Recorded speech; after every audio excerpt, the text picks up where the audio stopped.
নিয়ে আসবো না, এটা আমরা একটু দেখি, আপনারা সবাই একটু দেখেন হালকার উপরে জবরদস্তি কিভাবে করতে হয়, দেখেন, শিখেন। হ্যাঁ, শিখেন সবাই। নাস্তিকরা দাবি করছে যে ইসলামে দাসের সহিত জোরপূর্বক সহবাস করা এবং জোর জবরদস্তি করে আজল করা বৈধ।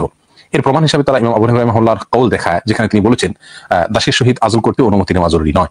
এই কথা বলে তারা ইসলামকে অমানবিক ধর্ম বলে প্রমাণ করতে চায়। তাদের এই কথা কতটুকু সত্য বা তাদেরকে এ ব্যাপারে কিভাবে জবাব দেওয়া যেতে পারে? দেখুন, প্রথম কথা হলো, জোরপূর্বক সহবাস করা, নিজের স্ত্রীর সাথে পর্যন্ত জোরপূর্বক সহবাস করা নিয়েও নাস্তিকরা একই প্রশ্ন করেন, অর্থাৎ সেটাকেও তারা অমানবিক বলেন এবং সেটাকেও তারা জুলুম বলেন। নিজের স্ত্রীর সাথে পর্যন্ত জোরপূর্বক সহবাস করা নিয়েও নাস্তিকরা একই প্রশ্ন করেন, অর্থাৎ সেটাকেও তারা অমানবিক বলেন, নাস্তিক জুলুম বলেন। এই বিষয়ে প্রথমে বলতে চাই, স্বামী এবং স্ত্রীর মধ্যে এমন একটা বোঝাপড়া থাকে যে কিছুটা সেখানে জোর জবরদস্তি, কিছুটা আবদারমূলক জবরদস্তি করার অধিকার সব সভ্য সমাজেই কিন্তু থাকে, এবং এটাকে কেউই অমানবিক বলে না। ইসলাম যে জবরদস্তির কথা বলেছে সেটা অনেকটা এই টাইপের। এর বাইরে একজন স্ত্রী, একটু পজ করা যায়, একটু পজ করা যায় আসিফ ভাই। আসিফ ভাই, ধরেন ইমাজিন আপনি রাত 12টার সময় ধরেন ফুলা রোড দিয়ে হাঁটতেছেন। হ্যাঁ, তো ফুলা রোডের কোনো মনে করেন একটা ছাত্র আসলো আপনার কাছে, এসে আপনার উপরে গলার মধ্যে সুন্দর মতো একটা ছুরি ধরে একটু হালকা জবরদস্তি, প্লিজ দাও না একটু টাকা পয়সা আছে, দাও না প্লিজ, হালকা অনুরোধমূলক জবরদস্তি, আবদার মূলক, মানে একটা দাও না শোনা,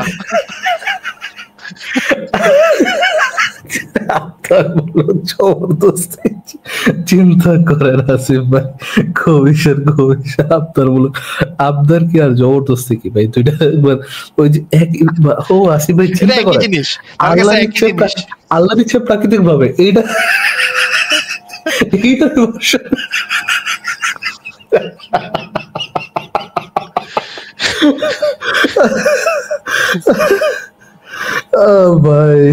ভাই যেমন যে গোয়াল তো একই ভাই, আলাদা প্রোডাকশন তো বেরোবে না, একই গোয়ালের তো গাধা। আবার কেমনে কইতাছে নাস্তিকরা ওইটা নিয়ে অনেক সমালোচনা করে, কি কত খারাপ নাস্তিকরা, ওইটা নিয়ে সমালোচনা করার লাগে তোদের? এত সিম্পল একটা বিষয়, স্বামী তার স্ত্রীকে করবে, তোর আবার সমালোচনা করস কে এটা নিয়ে? মানে এমন ভাই, কি ভাই, কিরে ভাই? আচ্ছা, আমরা কি পরের দিকে যাবো ভাই? হ্যাঁ, আসিফ প্লিজ। এবং তিনি যদি অসুস্থ থাকেন এমন পর্যায়ে যে সহবাস করলে তার কোনো ক্ষতি হবে, তাহলে সেই ক্ষেত্রে তাকে জোর করা এটা স্বামীর জন্য উচিত নয়, ইসলামও সেটা বলে না। আর যদি তার সেরকম কোনো গ্রহণযোগ্য ওজন না থাকে, যে তার শারীরিক বড় কোনো বিপত্তি নাই, তাহলে সেক্ষেত্রে স্বামীকে যে কিছুটা ইসলাম জবরদস্তি করার অনুমোদন দিয়েছে, বা ওলামা ইকরামের ক্ষেত্রে দৃষ্টিভঙ্গি সবাই জানি আমরা যে নিতে পারলে দিতে হবে থিউরাম, কিছুটা জবরদস্তি করার অনুমতি যে ইসলাম দিয়েছে ওলামা ইকরামের ক্ষেত্রে আমরা সবাই জানি। আবার কথাটা আবার ঘুরায় বালাইছে, ওলামা ইকরাম এখানে কি করবো? ওলামা ইকরাম এখানে কেমনে আসছে? দায়ভার আমি একা নিব কি জন্য ভাই? ওলামা ইকরাম কইছে আমি একা দায়ভার নিব কি জন্য? মাইটটা যেন আমার উপরে একলার উপরে না পড়ে, এই জন্য সে আবার ওলামা ইকরামের দিকে একই ট্যাকটিক্স। আসিফ ভাই দেখেন, প্রিন্সেসও কিন্তু একই ট্যাকটিক্স ইউজ করে, যখন কোনো যুক্তিতে আটকা যায় সুন্দর মতো, এটা তো আমার না, এটা তো আমি আলেমদের রেফারেন্স দেখেছি ভাই, আলেমদের রেফারেন্স, আমার কথা তো না। যদি নিতে পারে তাহলে দিতে হবে, এটা তো আমার রেফারেন্স না, এটা সৌদি আরবের সরকারি ফতোয়াতে বলা আছে। আমি কি করব ভাই? আমি তো খালি বার্তা বাহক মাত্র। উনিও নবী রাসূলের মতো, ওনারাও নবী রাসূলের মতো। আছে ভাই, কমিউনিজমের নতুন থিওরাম, দ্বন্দ্বমূলক বস্তুবাদ থেকে আবদারমূলক জবরদস্তি। ভালো নাম দিয়েছে তো। এই কমেন্টটা বাধায় রাখা উচিত। এই কমেন্টে একটা সুপার দিয়ে দেয়া গেলে আমি একটা সুপার থ্যাঙ্কস দিতাম। গুড ওয়ার্ক মারিয়া মুতেশি ভাই, পারফেক্ট। আপনি একটা সাংঘাতিক একটা জবরদস্তি একটা নাম দিছেন ভাই, খুবই জবরদস্ত একটা নাম দিছেন, আবদারমূলক জবরদস্তি। আচ্ছা, আমরা সামনে যাই, দেখি আর কি বলে উনি, শুনি। স্বামীকে কিছুটা জবরদস্তি করার, স্ত্রীকে সহবাসের ক্ষেত্রে যে অনুমোদন দিয়েছে সেটার একটা যুক্তি, কারণ এটাও। আর যদি তার সেরকম কোনো গ্রহণযোগ্য ওজন না থাকে, যে তার শারীরিক বড় কোনো বিপত্তি নাই, তাহলে সেক্ষেত্রে স্বামীকে যে কিছুটা ইসলাম জবরদস্তি করার অনুমোদন দিয়েছে, বা ওলামা ইকরামের ক্ষেত্রে দৃষ্টিভঙ্গি সবাই জানি আমরা যে স্বামীকে কিছুটা জবরদস্তি করার স্ত্রীকে সহবাসের ক্ষেত্রে যে অনুমোদন দিয়েছে সেটার একটা যুক্তি, কারণ এটাও যে একটা তোমার বললাম যে এটি হলো এক ধরনের বোঝাপড়ার ভেতরে কিছুটা জবরদস্তি জীবনসঙ্গীর সাথে মানুষ করতেই পারে, এবং এক্ষেত্রে মানবিকতার ধোয়া তুলে আনা এটা নিছক মূর্খতা ছাড়া কিছুই না। যে একটা তোমার বললাম যে এটি হলো এক ধরনের বোঝাপড়ার ভেতরে কিছুটা জবরদস্তি জীবনসঙ্গীর সাথে মানুষ করতেই পারে, এবং এক্ষেত্রে মানবিকতার ধোয়া তুলে আনা এটা নিছক মূর্খতা ছাড়া কিছুই নয়। দ্বিতীয়ত কথা হলো যেহেতু ভাই যুক্তিটা কই ছিল আসিফ, এইটা বলেন আসিফ ভাই, যুক্তির কথা, যুক্তিটা ছিল কই? এটা কি আবদারমূলক জবরদস্তিতে হারা গেল? কই গেছে? হেরা বয়ে ঢুকে গেছে, যুক্তিটা কোথায় গেল? কোন ব্ল্যাক হোলে ঢুকলো যুক্তিটা? যুক্তির কথা কই গেল বল, চিন্তা করেন। হ্যাঁ আসিফ প্লিজ। এগুলা নাস্তিকদের অকাট মূর্খতা ভাই, কেন যে এগুলা করে নাস্তিকরা আমরা বুঝি না। আচ্ছা মানবতার ধোয়া তুলে আনতেছে না, যদি একটু হালকা জবরদস্তি চলতেছে ভাই, আবদারমূলক জবরদস্তি। ইসলাম চায় একটি সভ্য সমাজ, একটি ভদ্র সমাজ, যেখানে স্বামী হোক, স্ত্রী হোক, পুরুষ লোক হোক, মেয়ে লোক হোক, সবাই যার যার সম্ভ্রম ইজ্জত রক্ষা করবে এবং ব্যভিচার দিয়ে গোটা সমাজকে ছেয়ে ফেলবে না, যেটা আজকে আমরা পৃথিবীর বিভিন্ন সমাজে আমরা দেখতে পাচ্ছি। এটা ছড়িয়ে পড়ার কারণে যে বিপত্তিগুলো, যে সমস্যাগুলো তৈরি হয় আমরা কে না জানি। যাই হোক, এটা যেহেতু ইসলাম চায় না, অতএব একজন স্বামী তার যেহেতু যৌন চাহিদা তার ভেতরে একজন স্ত্রী লোকের চাইতে, পুরুষ লোকের ভেতরে মহিলাদের চাইতে অনেক বেশি, এবং এটা বিজ্ঞান স্বীকার করে, অতএব তিনি যদি তার খুব বেশি চাহিদা হয় আর সেই চাহিদা তিনি নামে টালে, তার চরিত্র নষ্ট হওয়ার আশঙ্কা থাকে, সমাজ সেক্ষেত্রে নষ্ট হওয়ার মতো আশঙ্কা থাকে। এরকম পরিস্থিতি হলে তার জন্য ইসলাম যে তাকে জবরদস্তি করার অনুমোদন দিয়েছে সেটা কিন্তু অযৌক্তিক হয় না, সামাজিক স্থিতিশীলতা রক্ষার খাতিরে। অতএব তিনি যদি তার খুব বেশি চাহিদা হয় আর সে চাহিদা তিনি নামে টালে, তার চরিত্র নষ্ট হওয়ার আশঙ্কা থাকে, সমাজ সেক্ষেত্রে নষ্ট হওয়ার মতো আশঙ্কা থাকে, এরকম পরিস্থিতি হলে তার জন্য ইসলাম যে তাকে জবরদস্তি করার অনুমোদন দিয়েছে সেটা কিন্তু অযৌক্তিক হয় না, সামাজিক স্থিতিশীলতা রক্ষার খাতিরে। আর এখানে আবারও সে কথা বলে রাখি যে এরকম কোন পরিস্থিতি অবশ্যই ইসলামও জবরদস্তি করার অনুমোদন দেয় না, যে পরিস্থিতিতে জবরদস্তি করলে স্ত্রীর ক্ষতি হবে, বড় ধরনের মুসিবত হবে, রোগ শোকের কারণে তিনি অপারগ, তাহলে সেক্ষেত্রে তাকে বাধ্য করা এবং তাকে কষ্ট দেওয়া, এটা কিন্তু ইসলাম কোনোভাবে সমর্থন করে না। আল মুসলিমু মান সালিম আল মুসলিমুনা মিন লিসানিহি ওয়া ইয়াদিহি, মুসলিম তো সেই ব্যক্তি যার হাত মুখ দ্বারা অন্য কেউ নিরাপদে থাকে। অতএব এখানে যদি নিরাপত্তার ব্যাপার থাকে, কষ্টের ব্যাপার থাকে, অসুখ বিসুখের ব্যাপার থাকে, অপারগতার ব্যাপার থাকে, তাহলে সেখানে ইসলামও বাধ্যকতার অনুমোদন দেয় না। আর দাসীর ক্ষেত্রে স্ত্রীর কথাটি প্রায় প্রযোজ্য, যেহেতু ইসলাম দাসী এবং স্ত্রীকে একইভাবে দেখে এই ক্ষেত্রে, এই বিষয়ে অন্তত। আর দাসীর ক্ষেত্রে স্ত্রীর কথাটি প্রায় প্রযোজ্য, যেহেতু ইসলাম দাসী এবং স্ত্রীকে একইভাবে দেখে এই ক্ষেত্রে, এই বিষয়ে অন্তত। অতএব এখানেও একই কথা চলে আসবে। আজলের যে বিষয়টি রয়েছে, এটা আজল এর অনুমোদন এই জন্য রয়েছে যে পুরুষের জন্য, যে আসলে সন্তান দুনিয়াতে আসার বিষয়টি আজলের সাথে সংশ্লিষ্ট। আর আজল করা হয় শুধুমাত্র জন্ম নিয়ন্ত্রণের জন্য, জন্ম নিয়ন্ত্রণের জন্য যেহেতু সন্তান আজল করা হয়ে থাকে। আর দাসীর সঙ্গে সন্তানের বিষয় হলো যে দাসী যদিও সন্তানের মা, কিন্তু এক্ষেত্রে অধিকার, তিনি দাসী হওয়ার কারণে স্বাধীন পুরুষের অধিকারটা বেশি থাকে, এটা খুব সাধারণভাবে মানুষ বুঝতে পারেন। সন্তানের বিষয় হলো যে দাসী যদিও সন্তানের মা, কিন্তু এক্ষেত্রে অধিকার, তিনি দাসী হওয়ার কারণে স্বাধীন পুরুষের অধিকারটা বেশি থাকে, এটা খুব সাধারণভাবে মানুষ বুঝতে পারেন। বিধায় আজলের ব্যাপারটি যেহেতু সন্তান হওয়া না হওয়ার সাথে সংশ্লিষ্ট, বিধায় এখানে স্বামীকে অগ্রাধিকার দেওয়া হয়েছে। কিন্তু ইসলাম কোনো অবস্থাতেই দাসী, তিনি একজন স্ত্রী, তিনি একজন মেয়ে লোক, তার যে যৌন চাহিদা আছে, আজল হোক বা অন্য কোনো পদ্ধতিতে হোক, এই সমস্ত পদ্ধতি অবলম্বন করার মাধ্যমে তার যৌন চাহিদা অপূর্ণ থাকুক, অথবা তার যৌন চাহিদার দিক কোনো রকম খেয়াল না করা হোক, এরকম কোনো কথা কিন্তু ইসলাম বলে না। এখানে শুধুমাত্র সন্তান হওয়া না হওয়ার ব্যাপারটা যেহেতু আজলের সাথে সংশ্লিষ্ট, আর এটা যেহেতু পুরুষের দায় আসবে, দাসীর উপরে এটার দায় ততটা আসবে না, বিধায় এখানে পুরুষকে অগ্রাধিকার দেওয়া হয়েছে। আরো অনেক বিষয় আছে যে বিষয়গুলোতে আমরা দেখি মেয়েদেরকেও ইসলাম অগ্রাধিকার দিয়েছে। তো এখানে দাসী এবং স্ত্রীর বিষয়টি প্রায় প্রায় এক, শুধুমাত্র আজলের ক্ষেত্রে বলা হয়েছে যে দাসের অনুমতি নেওয়া লাগবে না। তো অনুমতি না নেওয়ার মানে এই নয় যে তাকে অতৃপ্ত রাখবে এবং তার কোনো চাহিদা পূরণ করবে না, সে যদি ফিতনায় পতিত হওয়ার আশঙ্কা থাকে তবুও সেদিকে খেয়াল করবে না, বিষয়টা কিন্তু সেখানে না। আহারে যেন মেয়েগুলা ফিতনায় পতিত না হয়, এই জন্য, শুধুমাত্র এই জন্য ভাই, নিজের জন্য কিন্তু না ভাই, এমন আপনি ভাইবেন না যে নিজের যৌন সুখের জন্য তারা এই কাজ করে, কিন্তু এটা যেন যার ফ্যামিলিকে জবাই করে তার বাপকে মাইরে, তার সন্তানকে মাইরে, তার স্বামীকে মাইরে তুলে নিয়ে আসছেন, ওই মহিলা তো অবশ্যই মানে সেক্স করার জন্য পাগল হয়ে থাকবে। মানে আপনি যদি তার সাথে সেক্স না করেন তাহলে তো সে অন্য জায়গায় যা মুখ দিবে, ফিতনার মধ্যে পড়বে, এবং ফিতনা করে সে কি হবে, ফিতনা করে সে জাহান্নামে যাবে।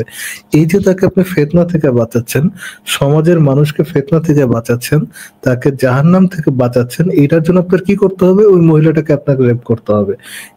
ভাই গড ড্যাম ভাই, আপনি এত এটার মধ্যে অমানবিক দেখলেন কি আসিফ ভাই? আমরা ছোটবেলা থেকে পড়ছি সক্রেটিস, বাট এখন যেটা দেখলাম সাগরেটিস যে যুক্তিটা দিলেন যে পুরুষদের যৌন চাহিদা অনেক বেশি থাকে, এখন তারা যদি জোর জবরদস্তি বাসে করতে না পারে তাহলে বাইরে যায় জোর জবরদস্তি করবে, সে ভালো বাসায় জোর জবরদস্তি করুক। এই অকাট্য যুক্তিকে আপনি ভাঙবেন কিভাবে ভাই? ভাঙতে পারছি না ভাই, ভাঙতে পারছি না। আচ্ছা ফারাজ ভাই, আমরা এই মুমিনের একটু ভিডিওটা একটু দেখে নেই। এখানে একটা মুমিনের ভিডিও এখানে একটু প্রাসঙ্গিক হয়ে গেছে, সেটা একটু ছাড়ি শোনেন একটু। বুঝেন না, দাস দাসীর সাথে সেক্স করা আলাদা, দাস দাসীর সাথে বারবারই আপনি একই জিনিস বলতেছেন। দাস দাসী কিভাবে হয়, একটা দাস কিভাবে হয়? দুই পার্টি যুদ্ধ করে, এখন রাইট রং এটা ইম্পর্টেন্ট না, দুই পার্টি যুদ্ধ করে, যে পার্টি উইনার হবে লুজার পার্টির সে দাস বানাইবে, ঠিক আছে? এখন দাস বানানোর পরে, এটা নিয়ে আমার একটা ভিডিও আছে, দাস বানানোর পরে ওই দাসটারে আমি বাসায় নিয়ে আসলাম, ঠিক আছে কি না, হয়তো যুদ্ধ থেকে নিয়ে আসলাম বা এটা আরেক জায়গায় বিক্রি হইতেছিল, আমি ওইখানে টাকা দিয়ে কিনে নিয়ে আসলাম। তো দাস যে আমি নিয়ে আসলাম, এই দাসটা আমার জন্য রিস্কি, যে কোনো সময় দাস আমার মেরেই ফেলতে পারে, কিন্তু তারপরও আমি তারে 3 বেলা আহার দিলাম, ঠিক আছে, 3 বেলা তারে আহার দিলাম, তার নিরাপত্তা দিলাম, তার কর্মসংস্থান সবকিছু করলাম। এখন এত কিছু আমি করলাম, আপনার আপত্তি শুধু সেক্স নিয়ে? আমি যে এত কিছু করছি, এটা এত কিছু করলে একটু সেক্স, হ্যাঁ সেটা আর কি, এত কিছু খাবার দিলাম, দাওয়াত দিলাম, সেক্সটা কেন আমাদেরকে বাঁচিয়ে দিবে না? ওটা কি ভালো কাজ না? ওটা কি ভালো কাজ না? সেটা আপনার যুক্তিটা এরকম, এত কিছুই আমরা করলাম, তোমাদের বাবা মা, তোমাদের স্বামীকে খুন করলাম, হত্যা করলাম, এখন তোমাদের সাথে কেন আমরা সেক্স করতে পারবো না? বাহ, আপনার যুক্তিটা অনেক সুন্দর, আমি খুব গ্রহণ করলাম ভাই। আর সেটা আমিও খুবই খুশি হয়েছি যে আপনার কাছে খুব ভালো লাগছে। হ্যাঁ, আমিও খুব খুশি হয়েছি ভাই। তবে আপনার খুব ভালো লাগলো যে আপনি সত্যটা স্বীকার করেছেন। মানে চিন্তা করছেন ভাই, চিন্তা করছেন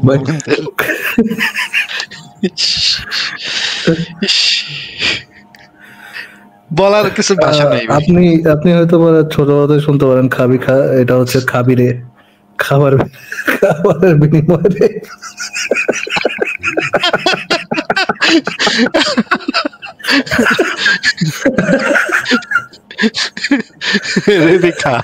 রেপের বিনিময়ে খাদ্য।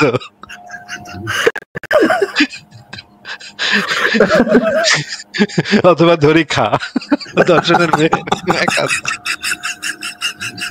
দরিকা, এবার শর্ট ফর্মটা ভালো কাজ করে, দরিকা, দরিকা।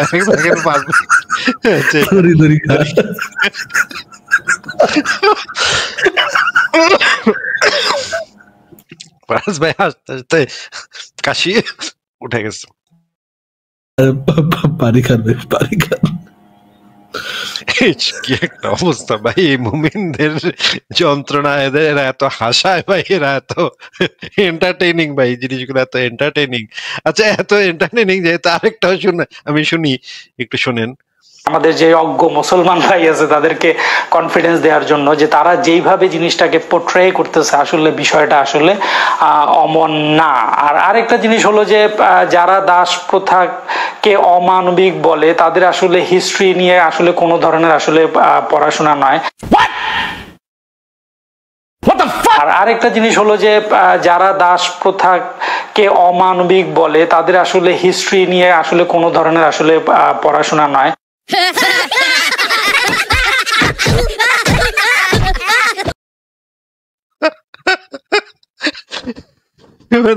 চিন্তা করছেন দাস মানবতার আরেকটা তো দাস প্রথা আছে ভাই, আপনি কি জানতেন না এটা? ভাই রে, কোথায় আছি, কোথায় আছি, কোন দুনিয়ায় আছি ভাই? হ্যাশট্যাগ দরিকা। দাঁড়ান, এটারে জনপ্রিয় করতে হবে, তরিকাটারে আমরা জনপ্রিয় করে দিব না, সব জায়গায় ছড়াই দিব না। যারা আমাদের মানে দর্শক শ্রোতা আছেন তারা এটাকে একটু জনপ্রিয় করার চেষ্টা করেন, একটু হ্যাশট্যাগ মারা শুরু করেন। ফারাজ ভাই, তাহলে আমরা কি আগে ছিল নিতে পারলে দিতে হবে, এখন হবে দরিকা। গ্রেট। তাহলে আমরা পরের জনকে যুক্ত করি, দেখি আরো অনেকে যুক্ত হওয়ার জন্য বসে আছেন। আসাদুর রহমান, আপনাকে যুক্ত করা হয়েছে, আপনি বলেন তাহলে। হ্যাঁ ভাই, ভালো আছেন? হ্যাঁ ভালো আছে, আশা করি আপনিও ভালো, বলেন তাহলে। আচ্ছা, প্রথমে বলি যে ধরিকা শব্দটা শুনে খুব ভালো লাগছে। আমার একটা প্রশ্ন আছে, সেটা হচ্ছে আপনি কি দড়ি খেতে চান? হ্যাঁ, ধরিকার খুবই সুন্দর একটা মানে টার্ম, এটা মানে পপুলার করতে হবে। যাই হোক, আই থিংক এটা দরিকার সাথে ভালো যাবে আসিফ ভাই। হ্যাঁ, এই ছবিটা আমারে পাঠায় দিয়েন, দরিকাটা হ্যাশট্যাগ মেরে দেব না। আচ্ছা, আমার প্রশ্ন হলো একটা মানে আমার বিষয় জানা আছে, যেটা হচ্ছে প্রফেটের যে সন্তানগুলা সবগুলাই 2 থেকে 30 বছরের মধ্যে মারা গেছে। এটা কারণ থেকে, এটা কোনো কুসংস্কারের কারণে নাকি তার কোনো ভুয়া চিকিৎসার কারণে, কি এটা আসলে কি কারণে এরকম হলো? ভাই, সেই সময় তো শিশু মৃত্যুর হার অনেক বেশি থাকার কথা। সেই সময় আমরা তো গত 100 বছর আগেও দেখি বাংলাদেশে যে শিশু মৃত্যুর হার যে পরিমাণে ছিল, অপুষ্টির কারণে, মানে তাদের যে শিক্ষা দীক্ষার অভাবের কারণে কিভাবে কি করতে হয় না করতে হয়, অনেক শিশুই তো সেই সময় মারা যেত। আগের কালে আমাদের দাদা পরদাদাদের যুগেও আমরা শুনছি অনেক বাচ্চা কাচ্চা হইতো, তার ভিতরে অনেকগুলা মরতো, অনেকগুলা বাঁচতো। এটা তো স্বাভাবিক বিষয় ভাই, এটার ভিতরে তো আমি কোনো মানে অস্বাভাবিকতা দেখতে পাচ্ছি না। না, কিন্তু 7 জন সন্তান সবাই এরকম করে মারা গেল। এখন ওই যে একটা মাটির মানা সিনেমার মধ্যে দেখছেন না, মানে ভুয়া চিকিৎসার কারণে মেয়েটা মারা যায়, এরকম কিছু মানে ফটো দিয়ে কি চিকিৎসা করতো না, এরকম কিছু কিনা? না ভাই, ফারাজ ভাই, আপনি কি এই বিষয়ে কিছু বলবেন? না ভাই, আমি তো জানি না কিভাবে মারা গেছে, এটা সম্পর্কে তো আমার আইডিয়া নেই। বিভিন্ন ভাবে মারা যেতে পারে, আই ডোন্ট নো এক্সাক্ট কিভাবে মারা গেছে।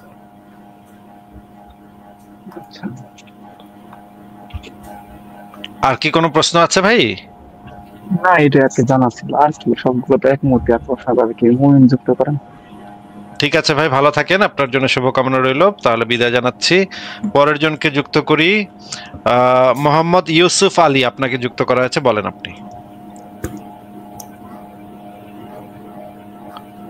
ইউসুফ আলী, আপনাকে যুক্ত করা, বলেন। ইউসুফ আলী, আপনাকে যুক্ত করা হয়েছে, কথা বলেন। না, আপনার তো আনমিউটই আছেন, কিন্তু আপনি কোনো কথা বলছেন না। ইউসুফ আলী, মোহাম্মদ ইউসুফ আলী, আপনাকে যুক্ত করা হয়েছিল কিন্তু আপনি কথা বলছেন না, তাই বিদায় করে দিচ্ছি। পরের জনকে যুক্ত করি, টেইলর সুইফট, বলেন তাহলে। টেইলর সুইফট, আনমিউট করে কথা বলতে হবে, আনমিউট করেন। টেইলর সুইফট, না, টেইলর সুইফট কোনো কথা বলতে রাজি না। পরের জনকে যুক্ত করি, আহমদ। আহমদ, আপনাকে যুক্ত করা আছে, বলেন আপনি। হ্যাঁ ভাই, আসসালামু আলাইকুম। আমার নাম হচ্ছে আহমদ। আমি বিশ্বাস করি যে মানে আল্লাহ একজন আছে, এটা বিশ্বাস করি। আর আমি বিশ্বাস করেন, এই কথাটার মানেটা যদি একটু বুঝাই দিতেন, যে বিশ্বাস করেন বলতে কি বোঝাতে চাচ্ছেন? যে এটা কি আপনি অন্ধবিশ্বাস করেন নাকি? অন্ধবিশ্বাস না, বুঝে শুনে বিশ্বাস করি। এবং মুহাম্মদ সাল্লাল্লাহু আলাইহি ওয়াসাল্লাম, বুঝে শুনে আপনি কি কোনো প্রমাণ পেয়েছেন আল্লাহ আছে, এরকম কোনো প্রমাণ আপনার কাছে আছে? যে প্রমাণটা অবজেক্টিভ প্রমাণ, এরকম কিছু পাইছেন আপনি? মানে আপনি কি, আপনাকে আমি ইমানের সংজ্ঞা বের করে দেখাইবো। ইসলামে যে ইমানের সংজ্ঞাটা দেয়া আছে সেখানে পরিষ্কারভাবে বলা আছে যে গায়েবে অন্ধবিশ্বাস করতে হবে। আল্লাহ, ফেরেশতা, এই 7টা বিষয় আছে, সেইগুলাতে অন্ধভাবে বিশ্বাস করতে হবে। শুনলাম আর মানলাম। মুমিন ব্যক্তি হচ্ছে নাকে দড়ি বাঁধা উটের মতো, যে শুনবে এবং মানবে। আল্লাহর রাসূল যা বলছে সেটা জাস্ট কানে দিয়ে শুনবে এবং বিশ্বাস, অন্তরে বিশ্বাস করবে। এইটার নামই হচ্ছে ঈমান। তো আপনি যেটা আমাদেরকে, যদি আপনাকে আমি ইমানের সংজ্ঞাটা বের করে দেখাচ্ছি, এটা আমার কাছে আছে, একটু পরে বের করে দেখাচ্ছি।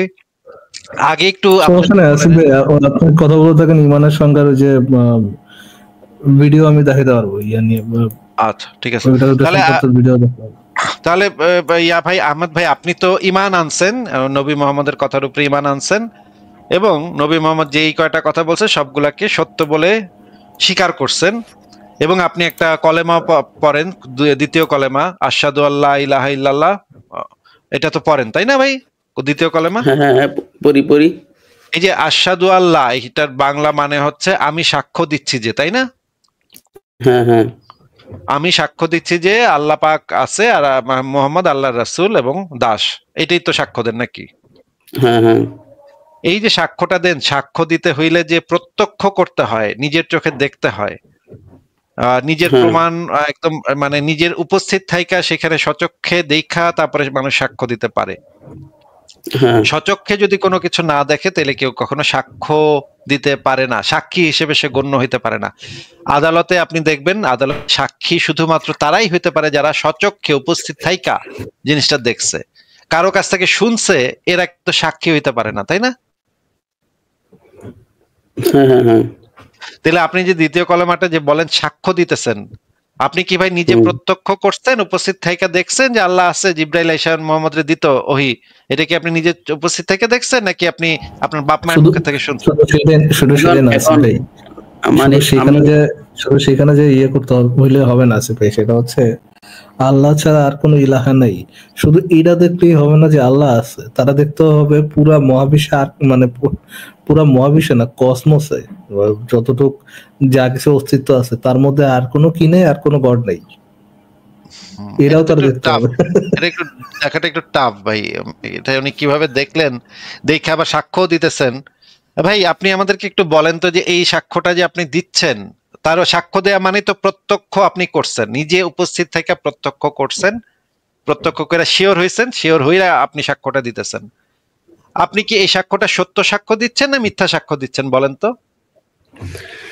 না, আমি কেন বিশ্বাস করি এটা নিয়েও আমার বক্তব্য আছে। পরে বলেন পরে, আগে এটা একটু বলে নেন যে সাক্ষ্যটা যে দিচ্ছেন এটা কি সত্য সাক্ষ্য হচ্ছে না মিথ্যা সাক্ষ্য হচ্ছে? না, সাক্ষ্যটা হচ্ছে যে আমি সাক্ষ্য দিচ্ছি যে আল্লাহ ছাড়া কোনো ইলাহ নাই। সেটা তো আমরা জানি, সেটা তো আমি বলে দিলাম আপনারে, কিন্তু সাক্ষ্যটা দিচ্ছেন যে এটা কি সত্য সাক্ষ্য হচ্ছে না মিথ্যা সাক্ষ্য হচ্ছে, আমার প্রশ্ন হচ্ছে এইটা। মানে সত্য মিথ্যা বলতে আপনি কিরকম বুঝাতে যাচ্ছেন? মানে আপনি কি প্রত্যক্ষ করছেন, নিজে উপস্থিত থেকে দেখছেন যে আল্লাহ ছাড়া আর কোনো ইলাহ নাই, এটা কি আপনি নিজে প্রত্যক্ষ করছেন, মানে নিজ চোখে দেখছেন? এটা বোঝার জন্য আমাকে একটু সময় দিতে হবে, আমি একটু মানে যদি দেন আমি একটু বলি, তারপরে ভুল হলে বললেন যে ইদার আপনি দেখছেন আর আপনি দেখেন নাই, এটা বুঝার জন্য উত্তর দিতে হবে, এটা কেমন কথা? আমি আপনার বললাম ভাই আপনি কখনো আর্টিক ফক্স দেখছেন কিনা, হয় আপনি দেখছেন না হয় আপনি দেখেন নাই। আচ্ছা ফারাজ ভাই, আমি ওনাকে ভালোভাবে বোঝানোর জন্য আমি একটা দৃশ্যপট কল্পনা করি। মনে করেন ফারাজ ভাই আক্কাসউদ্দিন নামক একটা লোক মারা গেছে, হ্যাঁ, কলিমউদ্দিন নামক লোকটা তারে খুন করছে, আপনাকে নেওয়া হইলো সাক্ষী হিসেবে আদালতে। আর আপনাকে যদি জিজ্ঞেস করা হয় ফারাজ সাহেব আপনি কি সাক্ষ্য দিতে আসছেন নাকি, আপনি তো কি বলবেন ফারাজ ভাই, বলেন তো, সাক্ষ্য দিতে আসছেন নাকি? হ্যাঁ ভাই, আমি যদি সাক্ষ্য দিতে যাই তাহলে তো বলবো সাক্ষ্য দিতে আসছি। ও, সাক্ষ্য দিতে যেহেতু আসছেন তার মানে তো আপনি নিজ চোখে দেখছেন নাকি আকাশের থেকে শুনছেন, কোনটা?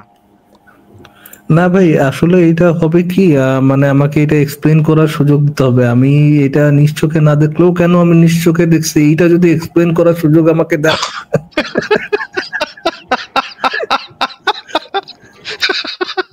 ভাই আপনি এত কথা কইতাছেন কেন? আপনি হয় নিজ চোখে দেখছেন অথবা নিজ চোখে দেখেন নাই, এই বাইরে তো নিজ চোখে দেখলে শুধু সাক্ষ্য হবে, এটা কোনো কথা হইলো? নিজ চোখে ছাড়া কি অন্য কিছু দিয়ে মানুষ দেখতে পারে না? তাহলে তো আপনি কইবেন যে আমি আরেকজনের মুখে শুনছি, আপনি সাক্ষ্য তো কইবেন না, সাক্ষ্য কইলেন কেন তাহলে? মনের সাক্ষ্য বড় সাক্ষ্য ভাই। আচ্ছা ভাই, আহমদ সাহেব আপনি যদি কলেমার ভিতরে কইতেন যে আমি আমার বাপ মায়ের থেকে শুনছি আল্লাহ আছে, নবী তার রাসূল, এটা কইলে তো কোনো সমস্যা নাই। কিন্তু এইখানে যে কথাটা আপনি বলতেছেন সেটা হচ্ছে আপনি সাক্ষ্য দিচ্ছেন, মানে আপনি প্রত্যক্ষ করছেন।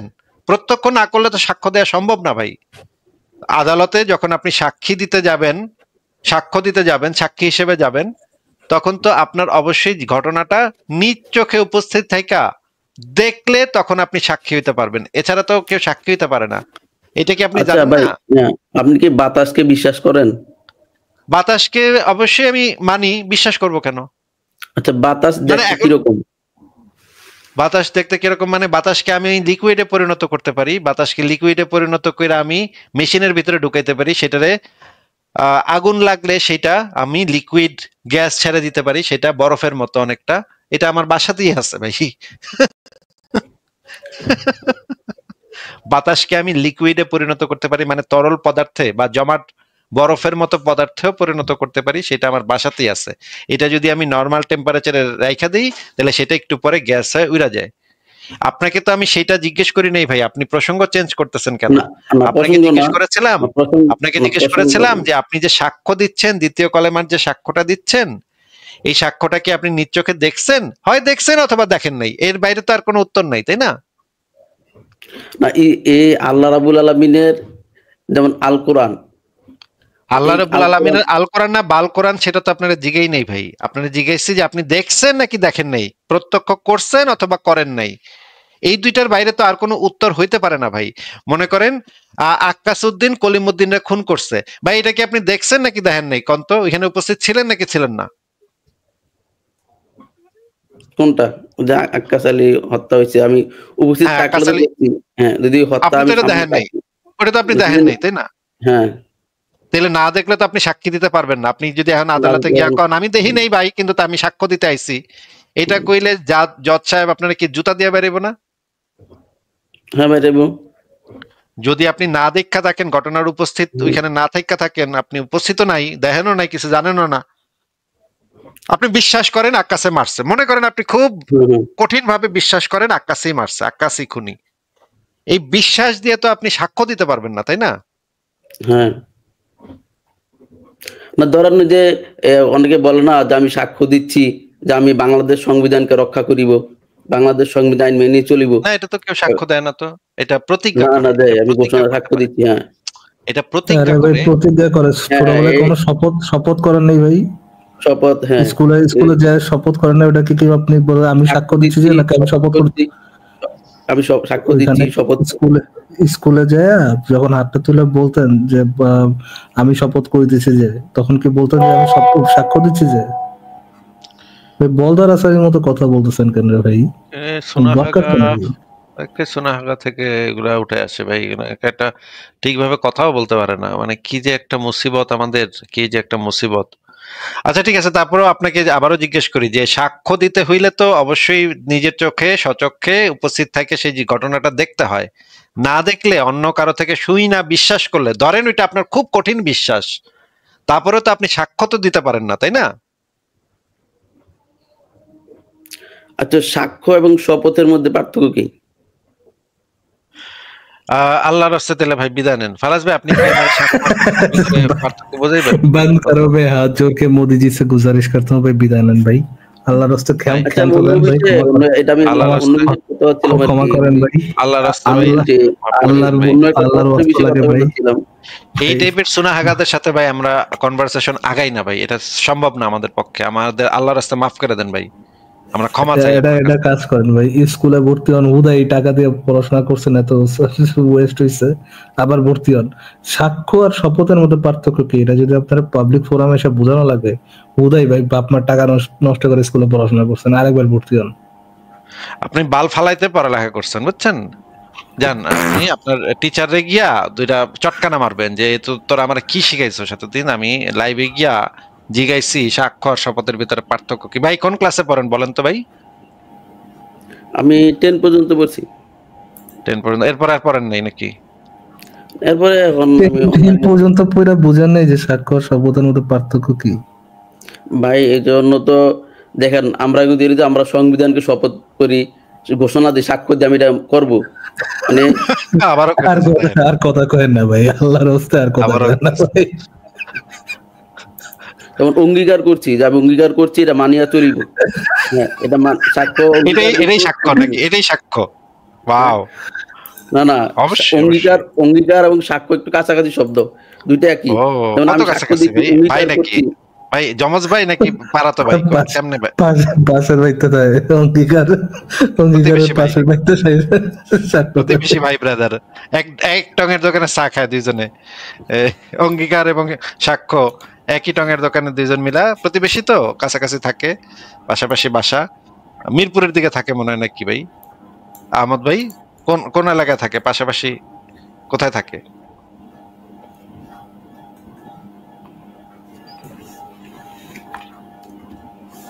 হ্যাঁ ভাই, আচ্ছা ভাই, আমি অন্য একটা বিষয়ে কথা যাচ্ছিলাম আর কি। এখন অন্য বিষয়ে আপনার সাথে কথা কমো আমরা ভাই? আপনার কেন মনে হইতেছে যে অন্য কোনো বিষয়ে আপনার সাথে আমরা কথা বলবো? এটা আপনার আপনার কেন মনে হইতেছে? এটা অদ্ভুত কথাবার্তা ভাই, বলেন। মানে আপনারা কি মনে করেন সোনাহাগা মাদ্রাসা থেকে, মনে করেন সোনাহাগা মাদ্রাসা থেকে আপনি পাশা চুলকাইতে চুলকাইতে আয়া পড়বেন আর আমরা আপনার সাথে কথা বলতে বসে যাব? এত কি সস্তা মনে করছেন ভাই? দুনিয়া তো এত সস্তা না ভাই। যান গিয়া আগে আপনার স্কুলের টিচার গুলারে গিয়া গাইল পারেন যে ওরা এত বছর আপনার কি শিখাইছে, কি বালটা শিখাইছে আপনারে। আপনার বাল ফালাইতে আপনার পড়ালেখা করাইছে আপনার বাপ মায়েরও একটা গালি দিবেন যে বাল ফালাইতে পড়ালেখা করাইছে। এই লাইভে গিয়া আপনি 10 পর্যন্ত পইরা লাইভে গিয়া জিগাইতেছেন সব সাক্ষ্য আর শপথ কারে বলে, এটার পার্থক্য কি? এটা তো কাছাকাছি, অঙ্গীকার আর সাক্ষ্য নাকি কাছাকাছি? জান ভাই ওই এনে পাগল ছাগল কোথাকার থেকে আসে এটি, মানে একটা মানে একেবারে অদ্ভুত ব্যাপার ভাই। একে মুমিন হইলেই এত বড় সোনাহাগা হইতে হবে? একেবারে মানিজ্জত মেরে দেয় ভাই, মানিজ্জত মেরে দেয়। আমরা যে একটু কথা বলবো আমাদেরও মানিজ্জত মেরে দেয়।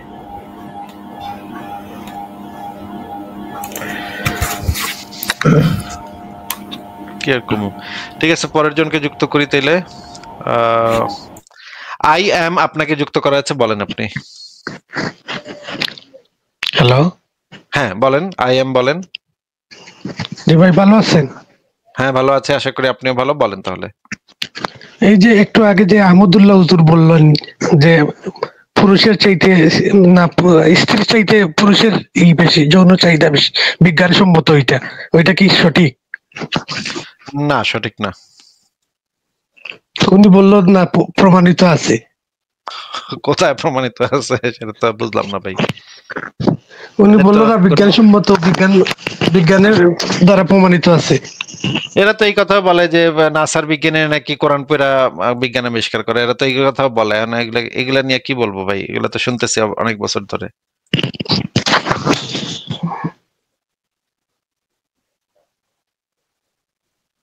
আর কি কিছু বলবেন আইএম ভাই? আপনার কি আর কিছু বলার আছে?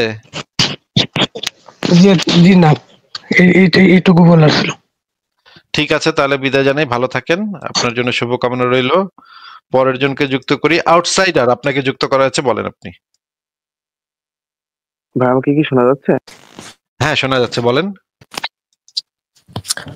ভাই বলছি, একটা প্রশ্ন ছিল আপনাদের কাছে। বলছি আপনারা তো এক্স মুসলিম ছিলেন তাই না? এক্স মুসলিম ছিলাম না, এক্স মুসলিম আবার ছিলাম, এটা কেমন কথা ভাই? তাহলে তো আমরা এক্স মুসলিম তাই তো? হ্যাঁ। তো আমরা নাস্তিক। হ্যাঁ, নাস্তিক পরিচয় দিই আমরা। বলেন। তো এখন একটা জিনিস আমি বাইরে আসলাম, তো একটা জিনিস দেখলাম যে গাছের পাতা নড়তেছে আর কি। হ্যাঁ, তো আমার একটা জিনিস খেয়াল হইলো যে আল্লাহর নির্দেশ ছাড়া নাকি গাছের পাতা নড়ে না। তো আমার ভাই খুব গ্যাস্ট্রিকের সমস্যা, তো আমাকে আল্লাহ এমন ভাবে বানাইছে যে গ্যাস্ট্রিকের সমস্যাটা ভালো হয় না। হ্যাঁ, তো কোন সূরা টুরা আছে একটু দেন দিনই। গ্যাস্ট্রিকের সূরা পড়া ফু দিতে হলে তো সেই ফুটা মানে আপনার পাকস্থলী পর্যন্ত পৌঁছাইতে হইবে। এখন রাস্তা আছে দুইটা, একটা হইতেছে মুখ দিয়া আর একটা হচ্ছে নিচে দিয়া, তাই না? কোন মুখ দিয়া আপনি ফুটা ঢুকাইবেন? হুজুরের কাছে গিয়ে জিজ্ঞেস করেন যে কোন মুখ দিয়া সে ওই ফুটা ঢুকাইতে পারবে। মুখ দিয়ে ঢুকাইলে তো হুজুরের মুখ দিয়ে ফু দিলেও সমস্যা আছে, ওই দিক দিয়ে দিলেও সমস্যা আছে। ভাই তাইলে দেখেন কেমন সমস্যা। এখন আমার হুজুরের কাছে যাওয়া লাগবে, যে আল্লাহ আমারে বানাইছে। হুজুরে যদি আপনার আবার রাতের বেলা আসতে বলে, হুজুর যদি রাতের বেলা আইতে কয়, তাহলে কিন্তু আরো বিরাট সমস্যা আছে, বুঝছেন? না ভাই আরাম, আমি মাদ্রাসাতে পড়ি না ভাই, কিংবা ওইরকম বলদ না যে হুজুরের কাছে যে মারা খাবো। আচ্ছা ঠিক আছে, বলেন তাহলে তো কি বলবেন বলেন। ভাই এটা খুব বিশাল বড় সমস্যা। হ্যাঁ, তো দেখলাম আর কি যে এমন একটা মানে জিনিস বানাইছে যে এখন মানুষের তৈরি ওষুধ না খাইলে আর ভালো হবে না আর কি, রাতের ঘুম হারাম। আপনি কালো জিরা খান, কালো জিরা এবং ইয়া খান, জি ভাই আমি খাইছি, খুব খেজুর খাইছি। খান সাথে, কামায় জি নেই। জি আপনার মনে ইমান নাই দেখে কামাই হইতেছে না, ইমানটা আনেন, ইমান আনলেই কাম হবে হ্যাঁ ভাই। ইনশাল্লাহ। তো ভাই খুব ভালো লাগছে আজকের আলোচনা আপনাদের। আর ফারাজ ভাই মাঝে সাঝে কথা বলেন, হুটহাট কথা বলেন, খুব ভালো লাগে। এই প্রথম আপনাদের সাথে যুক্ত হচ্ছে আমি। তো আপনাদের একটা সমস্যা হয় কি, ব্যাক স্টেজ কোনো সময় খালি থাকে না, ওই জন্য আর কি অ্যাড হতে পারে না আর কি সবসময়। আচ্ছা ঠিক আছে ভাই, আর কিছু বলার না থাকলে তাহলে আপনাকে বিদায় জানাই আমরা। আচ্ছা ভাই, ধন্যবাদ আপনাদের, শুভরাত্রি। ঠিক আছে, শুভরাত্রি, ভালো থাকেন। তাহলে পরের জনের কাছে চলে যাই, দেখি আর কারা কারা আছে। কবির খান আপনাকে যুক্ত করা আছে, বলেন আপনি। হ্যালো, শুনতে পাচ্ছেন? হ্যাঁ হ্যাঁ শুনতে পাচ্ছি, বলেন। আমার প্রশ্ন হলো যে আপনারা বলেন যে ষষ্ঠা নাই, ষষ্ঠা নাই এর ষষ্ঠা কি জিনিস ভাই? ষষ্ঠা জিনিসটা কি ভাই? ষষ্ঠা জিনিসটা কি ভাই? আগে তো এটা বুঝালেন। আল্লাহ। আল্লাহ জিনিস, এদের তো একটা নাম কইলেন, এটার জিনিসটা কি? এটা কি করে? খায় না মাথায় দেয়? কেমনে কি করে? মানে ষষ্ঠা মানে সৃষ্টি করে, মানে সৃষ্টি করে মানে ষষ্ঠা যে নাই এর প্রমাণ কি? ষষ্ঠা জিনিসটাই তো আমার বুঝাইতে পারলেন না যে ভাই, আপনারা তো আগে বুঝাইতে হবে যে ষষ্ঠা জিনিসটা কি, সেটা তো সংজ্ঞাটা দেন। সংজ্ঞাটা কি? এটা সংজ্ঞাটা কি? ষষ্ঠা এটা কি? আল্লাহ যে নাই এর প্রমাণ কি? আরে রে ভাই, আল্লাহ ফাল্লাহ সাল্লাহ যেটাই হোক, এটার সংজ্ঞাটা কি? ডেফিনেশন কি? মানে সৃষ্টি, মানে ষষ্ঠা সৃষ্টি করে।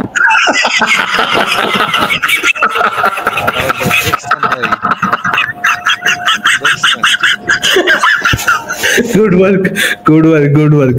কবির ভাই এইভাবেই নাস্তিকদের দাঁত ভাঙা জবাব দিতে হবে। স্রষ্টা যে না এটার প্রমাণটা কি? স্রষ্টা জিনিসটা কি?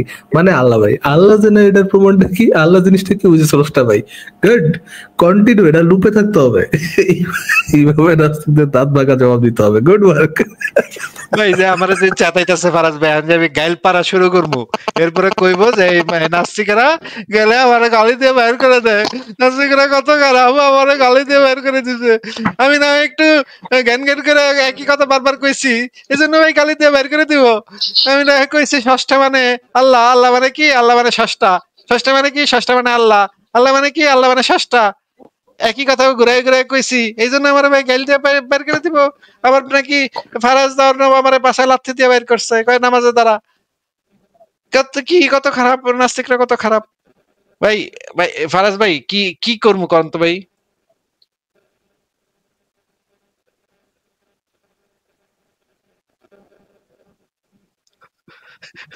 ষষ্ঠা ভাই, ও ষষ্ঠা ভাই, ষষ্ঠা জিনিসটা কি? এটা কি আমাদেরকে বলতে পারবেন নাকি? ষষ্ঠা মানে আল্লাহ, আল্লাহ মানে ষষ্ঠা?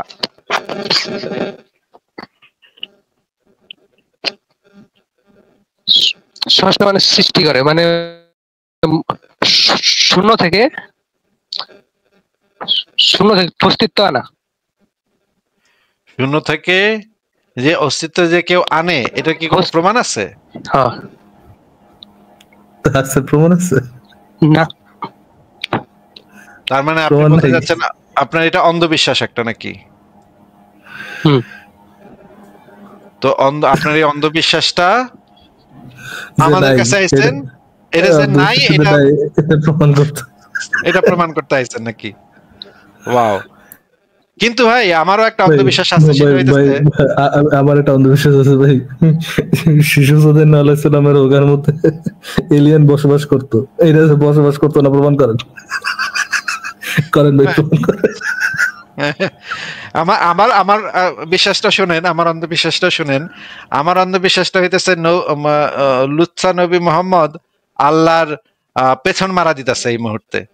এটা যে দিতেছে না, এটা প্রমাণ করেন ভাই।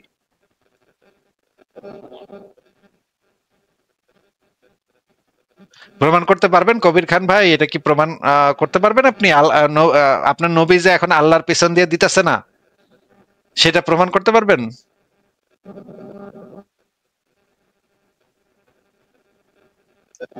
আচ্ছা, এটা প্রমাণ করতে পারবেন যে আপনার আল্লাহ এই মুহূর্তে নবী মোহাম্মদকে যেটাকে বলে ব্লো, তারপরে ওইটা হচ্ছে গিয়ে জব, এটা দিচ্ছে না, সেটা কি আপনি প্রমাণ করতে পারবেন?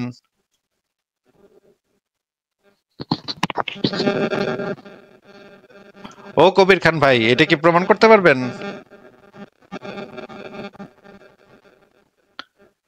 কথা কয় না, তাহলে তো ভাই আর কি করব, হয়তো কথা বলে না, কোনো কথাই বলে না সে।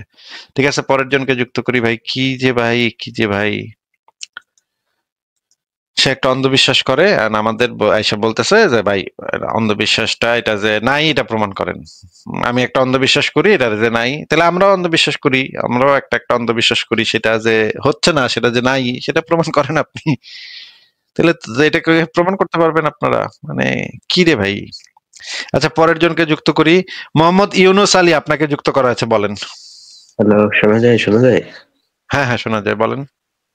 ভাই, আমার একটা প্রশ্ন ছিল, সেই প্রশ্নটা হচ্ছে যে মানে দেখি যে আধুনিক যুগে, ঠিক আছে, অনেক বাবা মা আছে, তারা তাদের ছেলে মেয়ে যখন এই যে খারাপ হয়ে যায় বলতে কি, মানে খারাপ পথে চলে যায় আর কি কোনো কারণে, লাইক ওই যে বন্ধু বান্ধব নিয়ে রাত বিরাতে বাইরে থাকা বা আপনার মদ টদ খাওয়া, তখন বাবা মা কি করে, ছেলে মেয়েকে বলে যে তুমি ধর্মের পথে আসো, নামাজ কালাম পড়ো, এটা সেটা করো। তো এর কি কোনো লজিক আছে আসলে? এটা তো মানে ধর্মের পথে আইসা তো সে বেটা আবার হোলি আর্টিজানের মতো ঘটনাও ঘটাইতে পারে, সিরিয়াতে জিহাদ করতে চলে যেতে পারে। ধর্মের পথে আইসা মানে লাভটা কি হবে তখন? তো এখানে প্রশ্নটা হচ্ছে কি, যে কোনো ছেলে বা মেয়ে যদি খারাপ পথে চলে যায় সামহাউ, তাহলে তাকে ভালো পথে কিভাবে আনা যেতে পারে, ধর্মের পথে না এলে? তাকে সঠিক শিক্ষা দিয়ে, সঠিক জ্ঞান দিয়ে, পড়ালেখা করায়, এই জিনিসগুলা কেন খারাপ সেটা যৌক্তিক ভাবে ব্যাখ্যা করে, শুধুমাত্র জ্ঞান মানুষকে সঠিক পথে আনতে পারে, শুধুমাত্র জ্ঞান মানুষের ভেতরে শুভ বোধ তৈরি করতে পারে, এছাড়া আর কিছুই করতে পারে, আর কোনো অন্ধবিশ্বাস কখনো কোনো মানুষকে কোনো সঠিক পথে আনতে পারে না। এটা তো সম্ভব না। অন্ধবিশ্বাসের মাধ্যমে মানুষ ভালো হবে, এটা তো আসলে যৌক্তিক ভাবে সম্ভব না, সে ভালো হওয়াই সম্ভব না, কারণ জিনিসটাই তো অন্ধবিশ্বাসের মাধ্যমে হচ্ছে, তাহলে সেটা ভালো কিভাবে হয়? তো আমি আরেকটা প্রশ্ন আমার কাছে ছিল, সেটা হচ্ছে যে তার মানে যে মানে ধর্মের পথে আপনি বলতে চাচ্ছেন যে ইনডাইরেক্টলি এটা আনা যাবে না, এটা আনলে সে পরবর্তীতে আরো খারাপ হইতে পারে? না, আমি বলতেছি যে জিনিসটাই তো অন্ধবিশ্বাস, তার মানে জিনিসটা তো একটা অযৌক্তিক জিনিস। এই অযৌক্তিক জিনিসের মাধ্যমে কিভাবে আমরা একটা মানে যুক্তিবাদী সমাজ গঠন করব, বা যৌক্তিক সমাজ গঠন, জ্ঞান ভিত্তিক সমাজ গঠন করব, মানবিক সমাজ গঠন করব, কিভাবে? সম্ভব না তো। আচ্ছা, বুঝছি। আরেকটা প্রশ্ন হচ্ছে কি, যে 31শে ডিসেম্বর হচ্ছে বাংলাদেশে আপনার পুরনো সংবিধান বাতিল করা হবে।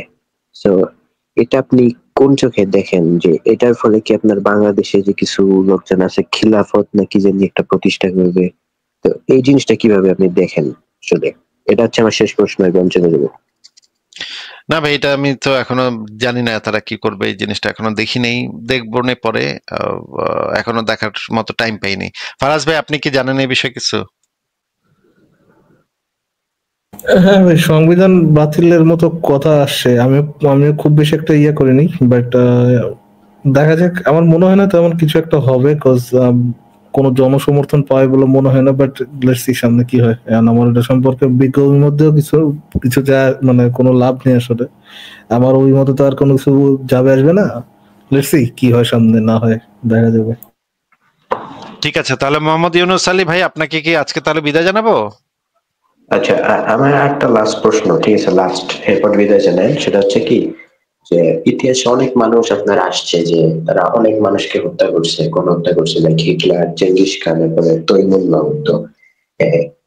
মোহাম্মদ মানে ইসলামের নবী মোহাম্মদ যদি আপনার ইয়ে করতো, মানে সে যদি একটু বেশি দিন জীবিত থাকতো, সে কি এরকম কোনো কিছু করতে পারতো, মানে এরকম গণহত্যা টাইপের কিছু? গণহত্যা তো করছেই ভাই, মানে বনু কুরাইজা গণহত্যা চালাইছে না? কোথায় ভাই? বনু কুরাইজা গণহত্যা। ও আচ্ছা আচ্ছা, মানে সে কি মানে মানব সভ্যতাকে ধ্বংস করার মতো গণহত্যা কি চালাতে পারতো? গণহত্যা শব্দের মানে কি আপনি জানেন? জেনোসাইড। কোনটাকে গণহত্যা বলে, কোনটাকে গণহত্যা বলে? কোন মনে করেন ধর্মের ভিত্তিতে বা জাতের ভিত্তিতে যদি একটা জনগোষ্ঠীকে নিশ্চিহ্ন করে দেওয়ার জন্য কোন হত্যাকাণ্ড চালানো হয়, ব্যাপক হারে গণহারে মানুষ মারা হয়, সেটাকে গণহত্যা বলে। বনু কুরাইজা গোত্রকে তো গণহত্যা চালাইছে মোহাম্মদ। তো সে যদি একটু বেশি দিন জীবিত থাকতো, তাইলে কি আসলে পৃথিবীতে যে খ্রিস্টান ধর্ম বা ইহুদি ধর্ম, এগুলো কি মানে বলতে গেলে একবারে নিশ্চিহ্ন হয়ে যেত কিনা, সেটা জানতে চাচ্ছিলাম। তা তো বলতে পারবো না ভাই, এটা কেমনে বলি, এটা মানে আন্দাজ করে তো কেমনে কেমনে বলা সম্ভব, এটা বলতে পারছি না ভাই। ওকে, ঠিক আছে ঠিক আছে, তাহলে আমাকে বিদায় দিয়ে দেন। ঠিক আছে ভাই, ভালো থাকেন, তাহলে বিদায় জানাচ্ছি। আচ্ছা, পরের জনকে যুক্ত করি। মুমিন আলিফ, আপনাকে যুক্ত করা আছে, বলেন আপনি।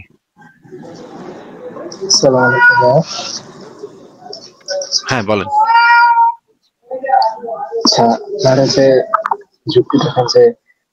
ভাই কথা বোঝা যাচ্ছে না, একটু জোরে বলতে হবে, একটু জোরে। এবার পিছনে অনেক সাউন্ড হচ্ছে, একটা বাচ্চা কাঁদতেছে, সেটাকে এখান থেকে একটু দূরে গিয়ে কথা বলতে হবে। আচ্ছা আচ্ছা, ঠিক আছে। 1,24,000 নবী হচ্ছে শুধুমাত্র আল্লাহর কথাই বলছে। 1,24,000 নবীর কয়জন নবী যে বলছে, সেই কয়জন নবীর এভিডেন্স আপনার কাছে আছে ভাই? এভিডেন্স তো নাই। মানে এটা আপনি বলতে যাচ্ছেন এটা আপনার একটা অন্ধবিশ্বাস যে 1,24,000 নবী আল্লাহর কথা বলছে, এই অন্ধবিশ্বাসটা আপনি, এইটার সপক্ষে আপনার কাছে কোনো এভিডেন্স নাই যে তারা আসলে আল্লাহর কথা বলছে, নাকি কাল্লা চাল্লা মাল্লা বাল্লা এগুলার কথা বলছে, কোনো এভিডেন্স আপনার কাছে নাই? এভিডেন্স কি আপনার কাছে আছে, কোনো প্রমাণ আছে যে 1,24,000? ভাই আপনার পুসিরা বন্ধ, সরি বিড়ালরা বন্ধ করেন। আপনার কি বিলাই কানতেছে নাকি বাচ্চা কানতেছে পিছনে? বিড়াল।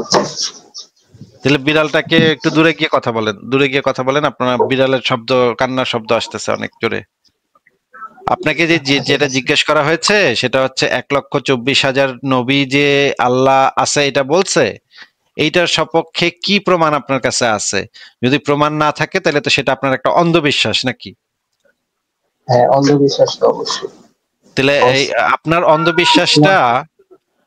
অন্ধবিশ্বাসটা আর একটা হিন্দুর অন্ধবিশ্বাসের ভিতরে পার্থক্য কি?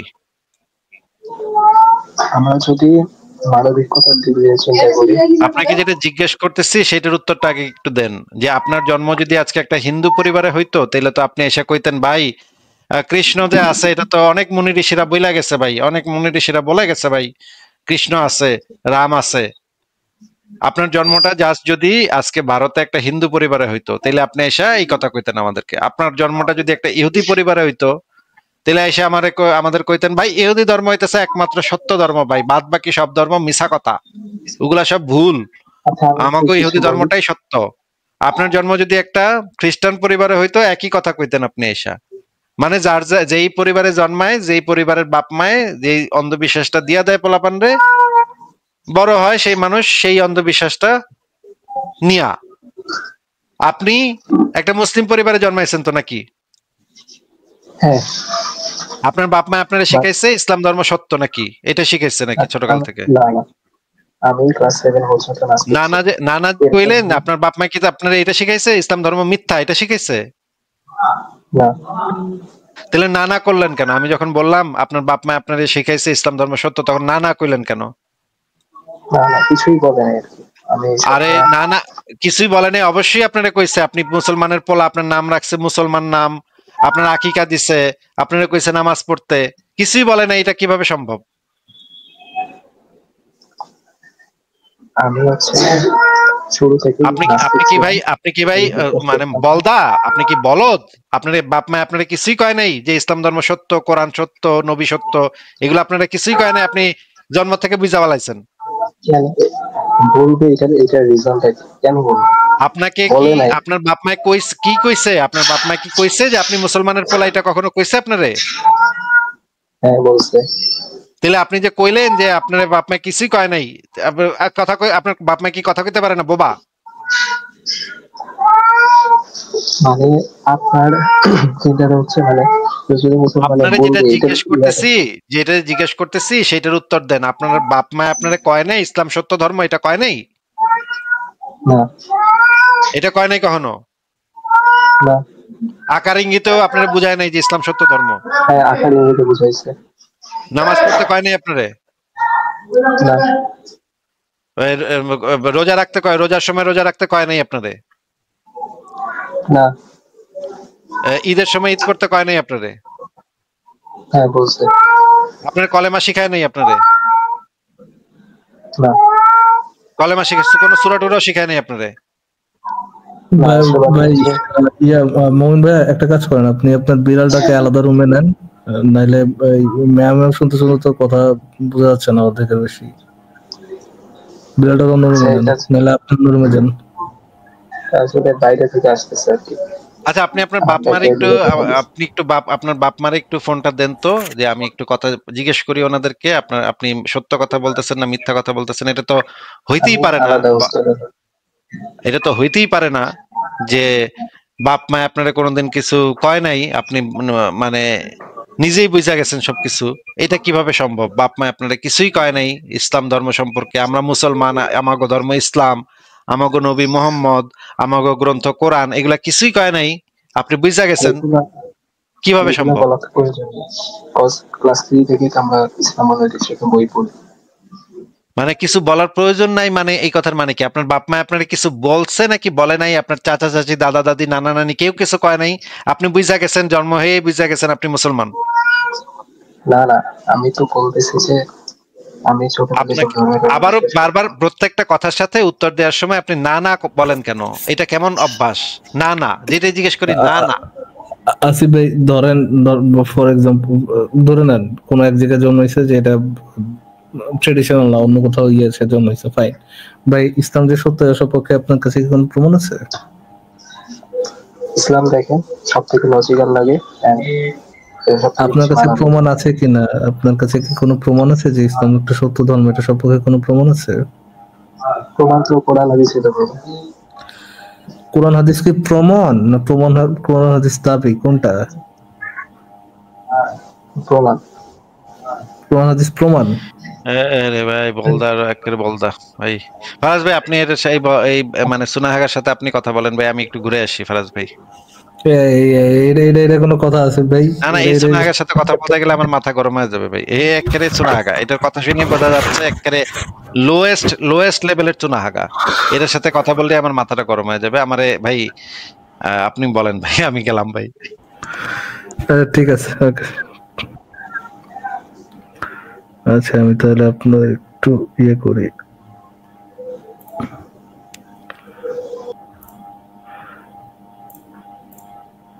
আচ্ছা ইচ্ছামিত ভাইকে আগে একটু যুক্ত করি। ইচ্ছামিত ভাই কি অবস্থা? হ্যাঁ আমি ভালো আছি, আপনি ভালো আছেন তো? এই তো চলতেছে। আমার একটা প্রশ্ন আছে ইচ্ছামিত ভাই, একটা প্রশ্ন আছে আপনার কাছে। হ্যাঁ বলুন। ইচ্ছামিত ভাই এটা হচ্ছে প্রশ্ন, রেসপন্স করেন, এটা সম্পর্কে কি বলা যাচ্ছে আপনার? ঠিক আছে, আমি কি বলবো? রেসপন্স করতে গেলে তো আপনি আমার কথা বলতেই দেবেন না। যাই হোক, পরে পরে আলোচনা হবে। দেখি মুমিন ভাই কি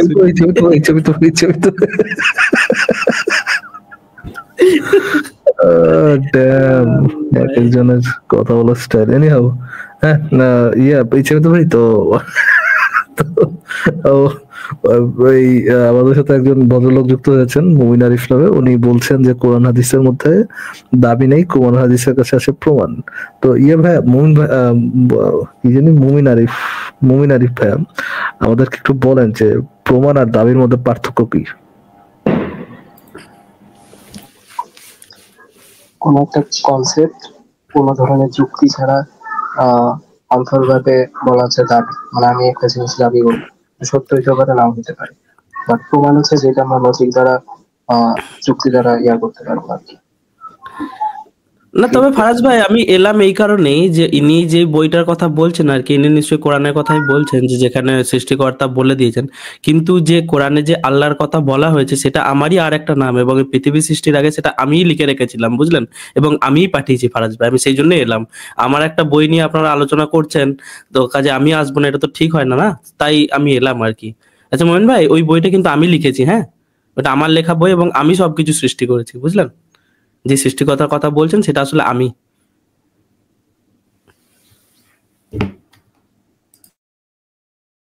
হ্যাঁ ফারাজ ভাই, তাহলে যুক্তি আছে, ওকে ফাইন, আমরা তাহলে একটা যুক্তির কথা শুনি। শুরু করেন ভাই, কোরআন একটা যুক্তি দেওয়া আছে, আমরা দেখি কি কি ধরনের যুক্তি দেওয়া আছে। বলেন ভাই, একটা যুক্তি দিয়ে বলেন যে এই যুক্তির কারণে ইসলাম একটা সত্য ধর্ম প্রমাণিত হয়, বলেন ভাই।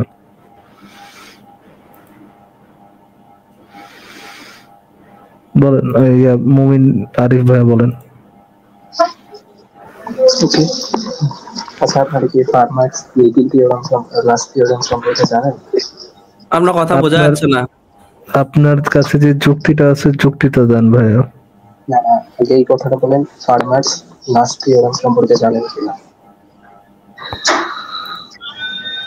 ভাই পিছলি তো করে লাভ নেই, আমরা সেগুলো নিয়েও আলোচনা করব, কিন্তু আপনি তো কার্ল মার্কসের কথা বা তার দৃষ্টিভঙ্গি ফলো করেন না, বা আপনি তো এই নাস্তিকতা এই জিনিসটা আপনি তো বিরোধিতা, তাই না? নাস্তিকতা বলে কিছু হতেই পারে না। আপনার কথা মেনে নিয়ে আমরা একটা আলোচনায় যেতে চাইছি যেটা আপনি বিশ্বাস করেন। বলতেছে ইচ্ছামিত ভাই কার্ল মার্কসের কথা বলতেছে, ওনার কথা তো শোনা যাচ্ছে না ঠিক মতো। উনি কার্ল মার্কসের নাস্তিকতা জিজ্ঞাসা করতেছে। ইসলামের সাথে তো কার্ল মার্কসের সম্পর্ক নেই। মুমিন আরিফ ভাই, ইসলাম যে সত্য, কোরআনে আপনি বলছেন এটা সম্পর্কে কি দেওয়া আছে, যুক্তি দেওয়া আছে। আমি আপনাকে জানতে চাচ্ছি কোরআনে কি ধরনের যুক্তি দেওয়া আছে ইসলাম সত্য এটা সম্পর্কে, আপনি আমাদেরকে যুক্তিটা দেন। কার্ল মার্কস কি আব্দুল্লাহ বলছে না বলছে সেটা পরে আলোচনা করা যাবে, বাট প্রথম আলোচনার বিষয় হচ্ছে কোরআনে এই সম্পর্কে কি যুক্তি দেওয়া আছে যে ইসলাম একটা সত্য ধর্ম, বলেন ভাই। সত্য মিথ্যার কথা বললেন, আমি বলছি এটাকে আপনি যদি মানবিকতা, আপনি মাইকের কাছে আসুন, মাইকের কাছে আসুন। আপনি যদি ইসলামকে সম্পর্কে বিবেচনা করেন, এটা সবথেকে মানবিক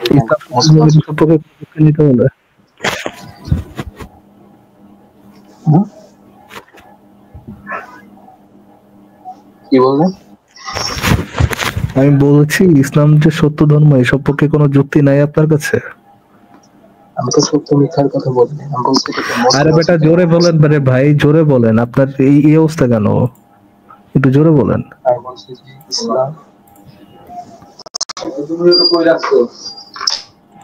ভাই রাস্তার মধ্যে কথা বলতেছেন নাকি? What happened?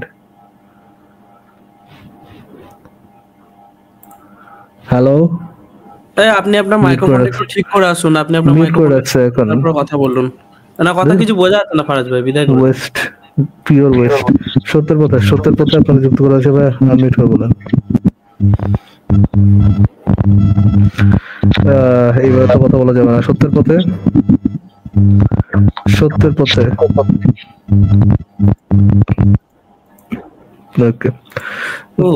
তো মুক্তি আপনাকে যুক্ত করা হয়েছে, আনমিউট করে বলুন। কানের উপর টর্চার ভাই।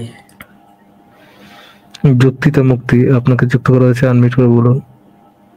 জি ভাই, আমি গত কয়েকদিন আপনাদের জন্য আপনাদের লাইভে যুক্ত হয়েও কথা বলতে পারিনি। কেমন আছেন আপনারা?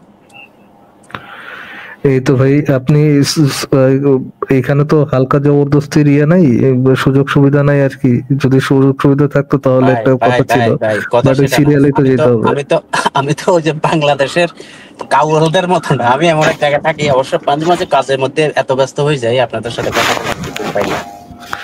বাট আমি চাইছিলাম যে কিছু বিষয় নিয়ে ডিসকাস করার জন্য, সেটা হচ্ছে এক নাম্বার না, সে ডিসকাশনে যাবেন, কিন্তু আপনি স্টেটমেন্টটা কি দিলেন, বাংলাদেশের কাদের মতো না, এই ধরনের স্টেটমেন্ট কি বলুন? কাদের সমস্যা নাই, বলেন কাদের বলি নাই, বাংলাদেশে যে আবালগুলো আসে না মাঝে মাঝে এক একটা কথা বলে উত্তর দেয়, একটা ওই যে একটু আগে একটা সৃষ্টি আর ষষ্ঠা নিয়ে যে কথাগুলো বললো, আমি হাসতে হাসতে অবস্থা খারাপ। আমি ড্রাইভ করতেছিলাম, সমস্যা নেই, বলেন ভাই, বলেন আপনি যেটা বলতে আসেন সেটা বলেন। হ্যাঁ, আমি বলতে আসছি হচ্ছে দেখেন, নবীর যে সন্তান, ছেলে সন্তানগুলা মারা গেল, কিন্তু মেয়ে সন্তানগুলা ঠিকই আছে। তো এই যে আসিফ ভাই যেটা বললো যে বাচ্চাগুলো কেন মারা গেল, অনেক দার্শনিক কিংবা যে ইসলামিক স্কলাররা যেটা বলতে চেষ্টা করে যে ওনাকে যে খাতামুন নাবিয়িন যে শব্দটা দেওয়া হয়েছে, ও ছেলে আমি তো আর কিছু শুনতে পাচ্ছি না। খাতেমের নবীনের সঙ্গে ওনার মানে সাউন্ডও খতম হয়ে গেল। আমি আমি আমি তো সাউন্ডে আছি, পাচ্ছেন না? এখন শোনা যাচ্ছে, এখন শোনা যাচ্ছে। আচ্ছা আচ্ছা, ঘটনাটা হচ্ছে উনি যখন ওনার পুত্র সন্তান সবগুলাই মারা গেল, মেয়ে সন্তানগুলা জীবিত ছিল, রাইট? এবং হযরত ওসমান, ওই যে ওসমানের কাছে আবার 2টা মেয়েকে বিয়ে দিছে। কিন্তু আমি একজন ইসলামিক স্কলারকে যখন জিজ্ঞেস করলাম যে ওনার সবগুলা ছেলে সন্তান কেন আল্লাহ নিয়ে গেল, যে আল্লাহকে আপনি বিশ্বাস করেন, হ্যাঁ, তো মেয়েগুলাকে কেন রেখে গেলেন? সন্তান যদি নাই রাখতো, উনি সর্বশেষ নবী, তারপরে আর কোনো নবী আসবে না, সিল মোহর মেরে দিছেন, তো তাইলে মেয়েগুলার যে সন্তানগুলা হবে, তো সেটা তো ধারাবাহিকতায় তো ওরাও তো নবীর বংশধর। তো আপনি বলেন যে বংশধর নাই, আবার বলেন বংশধর আছে, তাহলে এটা কন্ট্রাডিক্টরি হলো না বিষয়টা?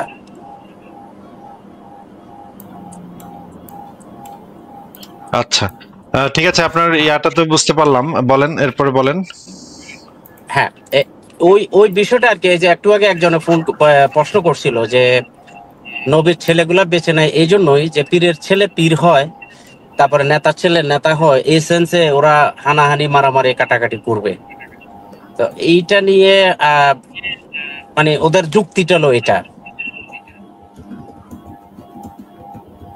আচ্ছা ঠিক আছে, আর কি কিছু বলবেন ভাই?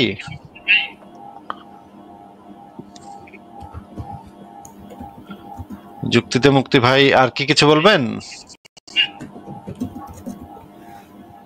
না, আপনার বোধহয় আপনাকে তাহলে বিদায় জানাই, আপনি আপনার ইয়াটা ঠিকভাবে ইয়া হচ্ছে না। পরের জনকে যুক্ত করি, হাফেজ মোহাম্মদ, আপনাকে যুক্ত করা আছে, বলেন আপনি। হ্যাঁ আসিফ ভাই, ভালো আছেন? হ্যাঁ ভালো আছি, আশা করি আপনিও ভালো। বলেন তাহলে। জি জি, আমি মাদ্রাসা কালকে ল্যাব অ্যাড হয়েছিলাম, ফারাজ ভাইয়ের সাথে কথা হয়েছিল কালকে। আচ্ছা আচ্ছা, বলেন। তো ওই আমি তো মাদ্রাসায় মানে কমি মাদ্রাসায় পড়াশোনা করছি, তো কমি মাদ্রাসায় হচ্ছে যে প্রতিনিয়ত ওই যে বলাৎকারের ঘটনাগুলো ঘটে, কিন্তু এটা নিয়ে আসলে প্রতিটা মাদ্রাসায় মানে আমরা তো পড়াশোনা করছি, আমাদের ফ্রেন্ড সার্কেলে পড়াশোনা করছে অনেকেই আছে, প্রতিটা মাদ্রাসাতেই এই ঘটনাগুলো ঘটে, কিন্তু এটা নিয়ে আসলে ওইরকম কোনো মানে রেসপন্স নাই আর কি। এটা নিয়ে আপনাদের মতামত কি? ফরাজ ভাই কিছু বলবেন?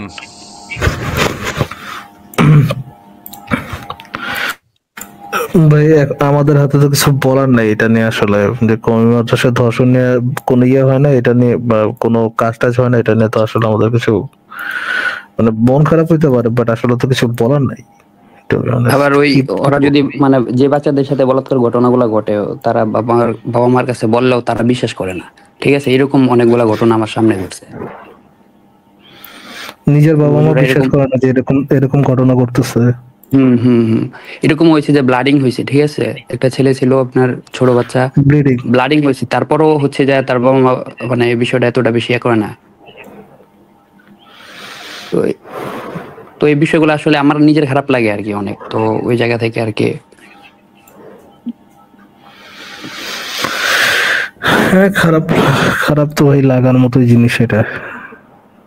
কিন্তু এমনি নারী দর্শন বা এইসব নিয়ে যেমন হুজুরা যেমন অনেক কথাই বলে, কিন্তু ওদের যে প্রতিটা মাদ্রাসা বা প্রতিটা প্রতিষ্ঠানে যে বলাৎকারের ঘটনাগুলো ঘটতেছে, ছোট বাচ্চাদের সাথে খারাপ ব্যবহার বা ওদের মস্তিষ্কে মানে বিকৃত মস্তিষ্ক হয়ে যায়, ঠিক আছে? এরকম অনেক ইয়া আছে যে আপনার হুজুর দ্বারা আপনার খারাপ কাজের বা বলাৎকারের ঘটনা ঘটার পরে দেখা যাইতেছে ওই ছেলে আবার পরবর্তীতে খারাপ হয়ে গেছে, এরকমও অনেক ছেলেরা দেখছি আমি। দেখুন, ভারত বাংলাদেশের মতো জায়গাগুলোতে যেটা সমস্যা হয়, এখানে যে বাচ্চাদের মেন্টাল হেলথ, বাচ্চাদের মানসিক বিকাশ, এইগুলোকে অধিকাংশ ক্ষেত্রেই কিন্তু গুরুত্ব দেওয়া হয় না। সেই ব্যাপারটা আমরা খুব ভালোভাবেই জানি, এবং এইটা তো আপনি খুব এক্সট্রিম পর্যায়ে চলে যাচ্ছেন। এবং স্কুলগুলোতে যেভাবে বাচ্চাদের পেটানো হয় রে ভাই, মানে বাচ্চাদের মেন্টাল হেলথকে তো কোনো মানে গুরুত্ব, এই বাচ্চা ছেলে তো কি বুঝবে, বা বাচ্চার একটা ডিগনিটি আছে, বাচ্চার একটা আত্মসম্মান আছে, সেই জিনিসগুলো তো গুরুত্বই দেওয়া হয় না। তো সেই জায়গা থেকে মানে কিভাবে সিরিয়াসলি নেবে আমি তো বুঝতেই পারি না এটা, এবং এরা কেন সিরিয়াসলি নেয় না, এটা একটা রিজন আমার যেটা মনে হয় আর কি। হ্যাঁ, স্কুলে তো আপনার মানে এতটা পিড়ায় না যতটা হচ্ছে যে আপনার একটা মাদ্রাসাতে বা হেফজখানায় বা হচ্ছে যে আপনার কমি মাদ্রাসাগুলোতে পিড়ানো হয় বাচ্চাদেরকে। না যতটাই পেটানো হোক এটা তো একটা খারাপ জিনিস, তাই না? যতটাই পেটানো হোক এটা তো ভীষণ খারাপ জিনিস। কম বেশি তো এটা প্রসঙ্গই না। একটুখানিও মানে একটা বাচ্চাকে পেটানো সেটা খারাপ জিনিস। এইগুলো নিয়ে তো কাউকে কোনোদিন কথা বলতে শুনি না, বরং এরা গ্লোরিফাই করে যে আমরা ছোটবেলায় মার খেয়েছি বলে মানুষ হয়েছি, আর দেখো আজকাল বাচ্চাদেরকে পেটানো হয় না বলে বদমাশ হয়ে যাচ্ছে। এইভাবে গ্লোরিফাই করতে দেখেছি আমি শিক্ষিত মানুষকে। আসিফ ভাই, এটা তো শুধুমাত্র মানে মারামারি পর্যন্ত ঠিক আছিল, কিন্তু ওরা তো করে বলাৎকার করে। মানে প্রত্যেকটা প্রতিষ্ঠানে আমি যখন আপনার মাদ্রাসায় পড়াশোনা করছি প্রায় 4 থেকে 5টা 6টা মাদ্রাসা চেঞ্জ করা হয়েছে, ঠিক আছে? প্রত্যেকটা প্রতিষ্ঠানে এরকম ঘটনা দেখছি আমি ছোটকালে। তো এটা নিয়ে আসলে মানে খুব একটা কথা হয় না, ঠিক আছে? তাদেরকে মানে একটা প্রেসারের মধ্যে রাখা বা এই আপনাদের নিয়ে তো কেউ কেয়ার করে না। মাসুদ ভাইয়ের লাইভ তো আমরা শুনি, মাসুদ ভাই তো এটা নিয়ে আর কি তার এক্সপিরিয়েন্স শেয়ার করে। আপনাদের নিয়ে তো ভাই দুনিয়ার মানুষের কোনো টেনশন নেই। আপনাদেরকে আল্লাহর নামে দিয়ে দিচ্ছে হচ্ছে মাদ্রাসায় দিয়ে দিচ্ছে। এখন আপনাদের কি করতে হবে? আপনাদের এটা আপনাদের নেক্সট ইয়ে করতে হবে, ইসলাম পড়তে হবে, মুখস্থ করতে হবে, ইমামতি করতে হবে, ইমামতি করে টাকা পয়সা তুলতে হবে, এবং কি করতে হবে? নেক্সট জেনারেশনের মূল্য বাড়াইতে হবে। That's your circle. অতটুকুর মধ্যে আপনি থাকতে হবে। এর বাইরে তো ভাই আপনাদের সাথে অত্যাচার হইলো কি হইলো না এই নিয়ে তো খুব বেশি মানুষের টেনশন নেই। আপনাদের দিয়ে পলিটিশিয়ানরা হচ্ছে তাদের যখন তাদের ভোট ব্যাংকের সময় যখন আপনাদের আর কি মানুষের গরু গাদা বানায় সে হচ্ছে ভোট দিবে, অতটুকুই হচ্ছে আপনার স্বার্থ। বাকি কিছু নিয়ে তো আপনাদের প্রতি কোনো স্বার্থ নেই, কারো চিন্তাও নেই। আর এগুলা যখন হচ্ছে যে আপনি মিডিয়াতে আসে বা মাঝে মাঝে কিছু মিডিয়াতে তো আসে, মনে করেন যে 100%-এর মধ্যে 0.5% এরকম আসে মিডিয়াতে, ঠিক আছে? মানে 100%-এর মধ্যে এরকম 0.5% হচ্ছে যে আপনি মিডিয়াতে মাঝে মাঝে হঠাৎ করে লিক হয়ে যায়। কিন্তু এর বাইরে প্রতিটা যে প্রতিষ্ঠানে হচ্ছে যে এরকম ঘটনাগুলো ঘটতেছে, এই হুজুরাই কিন্তু যে দিনের বয়ান দেয়, এই দেয় সেই দেয়, ঠিক আছে? এরাই কিন্তু আবার ওই যে বাচ্চাদের সাথে এগুলো করে। আর ছোট বাচ্চাদের সাথে যখন করার পরে সে বাচ্চা তো আর যায় বলতে পারে না ফ্যামিলিতে। আর যারাও বা সাহস করে বলে, দেখা যাইতেছে যে তাদের উপর দিয়ে আরো নির্যাতন নেমে আসে। এরকম অবস্থা।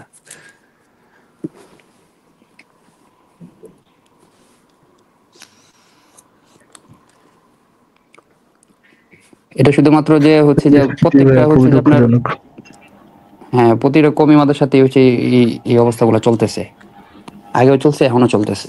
এখনো আমরা অনেক খোঁজ খবরে আমাদের কাছে আসে, কিন্তু এগুলা নিয়ে আসলে কিছু বলাও যায় না, বা হচ্ছে যে এই কিছু বলতে গেলে হচ্ছে যে ওই হুজুরদের নিজের বাপ মা যদি কি বন্ধ করে দেয়, নিজের বাপ মা যদি কেস টেস না করে, তাহলে অন্য কেউ কি করবে? আর কিছুই তো করার নেই কারো। এমনি ভাই কতদিন চলবে এভাবে আর কতকাল? এবং এইগুলো নিয়ে যে প্রশাসনের যে খুব একটা মাথা ব্যথা আছে সেটাও নয় কিন্তু ফার্স্ট আমি তাহলে বলেই দিই। একবার আমি ডিএম কে একটা মেল করেছিলাম আমাদের অর্গানাইজেশনের থ্রুতে, একবার মেল করেছিলাম, একবার চিঠি লিখেছিলাম ডাইরেক্ট। তাদের দিক থেকে আমি কোনো রিপ্লাই পাইনি আর কি, যে এই এলাকায় শিক্ষা ব্যবস্থাগুলোতে যে কিভাবে ইমপ্রুভ করা যাবে বা কিভাবে বাচ্চাগুলো মানে মেন্টাল হ্যারাসমেন্টের শিকার হয়। তো কোনো রেসপন্স আসেনি ডিএম এর তরফ থেকে। বিশেষ করে 2বার তাদের সঙ্গে যোগাযোগ করতে চেষ্টা করেছি, আমরা এগুলো নিয়ে বসতে চেয়েছি, কিন্তু মানে ফল হয়নি ফারাজ ভাই। প্রশাসনিক ভাবেও এরা খুব মানে গাফিলতি আছে আর কি বাচ্চাদের ব্যাপারে।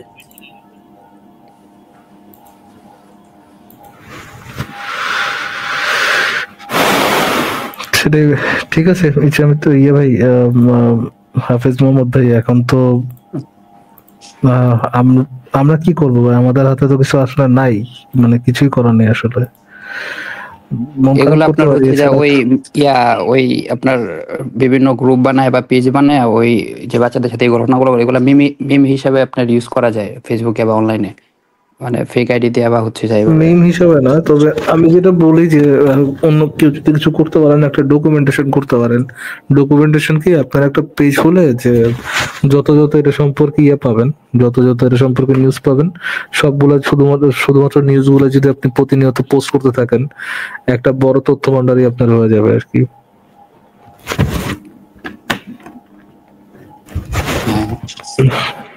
ঠিক আছে হাফেজ ভাই, তাহলে আমরা নেক্সট কারোর কাছে যাই নাকি?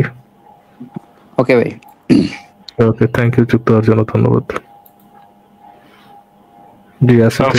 ফারাজ ভাই, তাহলে আমি যুক্ত করি। আরমান আপনাকে যুক্ত করা আছে, বলেন আপনি। হ্যালো হ্যালো হ্যালো, হ্যাঁ শোনা যাচ্ছে, বলেন। স্যার আমার কোশ্চেন এত কিছু না, যে আপনারা এতক্ষণ বলেন যে ইসলামের বিপরীতে ইসলাম সত্য কিনা, তো ইসলাম সত্য যে না এটার প্রমাণ কি? আচ্ছা আমি আপনাকে বলি যে আল্লাহ পাক গতকাল রাত্রে পাতলা পায়খানা হয়ে মারা গেছে, আমার কথাটা যে সত্য না এটার প্রমাণ কি ভাই?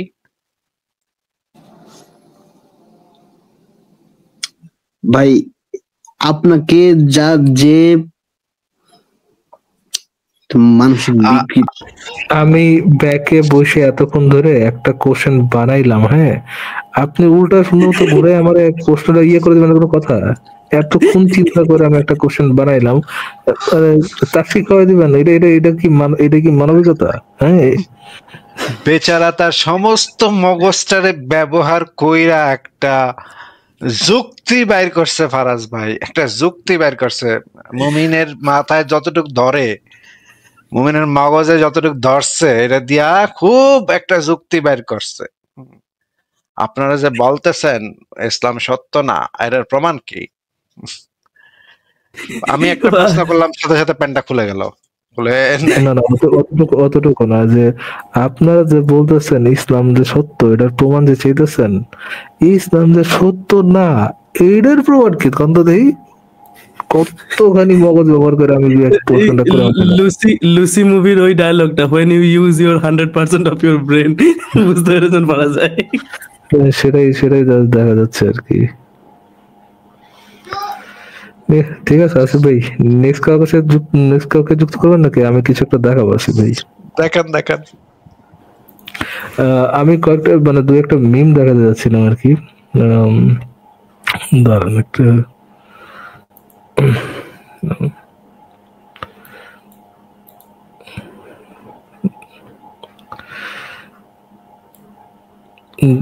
এটার মধ্যে অনেকগুলো হয়তো আপনি আগে দেখছেন, অনেকগুলো না, 2-3-4টাই দেখাবো। দাঁড়ান, এটা কই গেল? হ্যাঁ,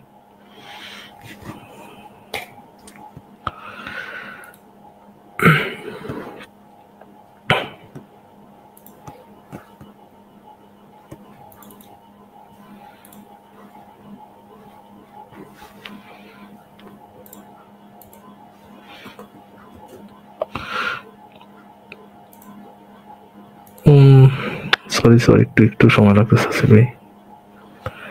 নো প্রবলেম, আমরা দেখি কমেন্ট যারা করতেছে তাদের কমেন্ট দেখি।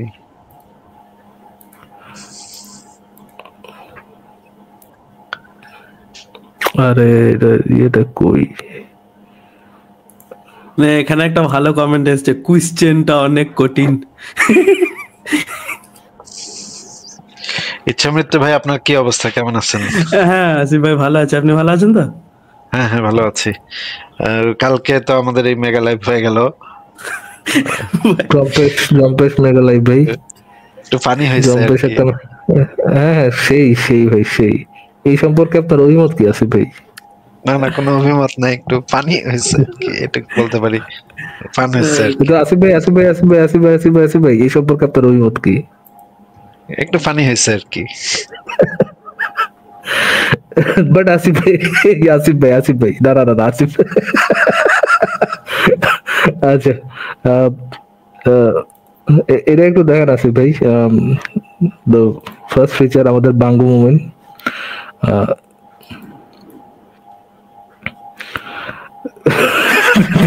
হচ্ছে সিগারেট খাবে না। ভাই এই বাঙ্গমুভি চেহারাটা বদলায় মিনারের চেহারাটা বসানো যায় না? 100%. It's a demo. Then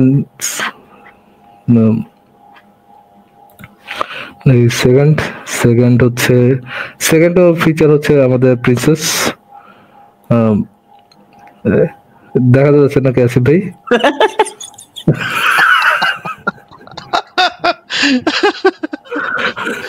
ও ভাই রে ভাই,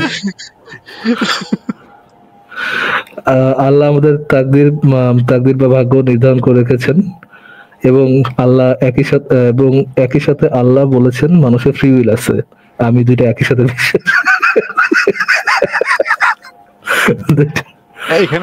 এখানে একটা শব্দ যুক্ত করতে হবে ফারাজ ভাই, তাকদির বা ভাগ্য চূড়ান্ত ভাবে নির্ধারণ করে রেখেছেন, এই কথা চূড়ান্ত ভাবে।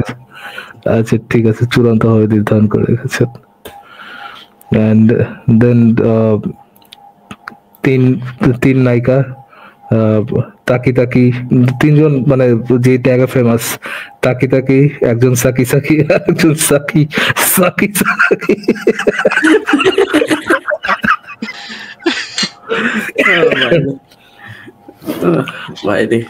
And the last one, Asif ভাই, যখন প্রিন্সেস গিয়েছিল বাবা আদমের সাথে দেখা করতে,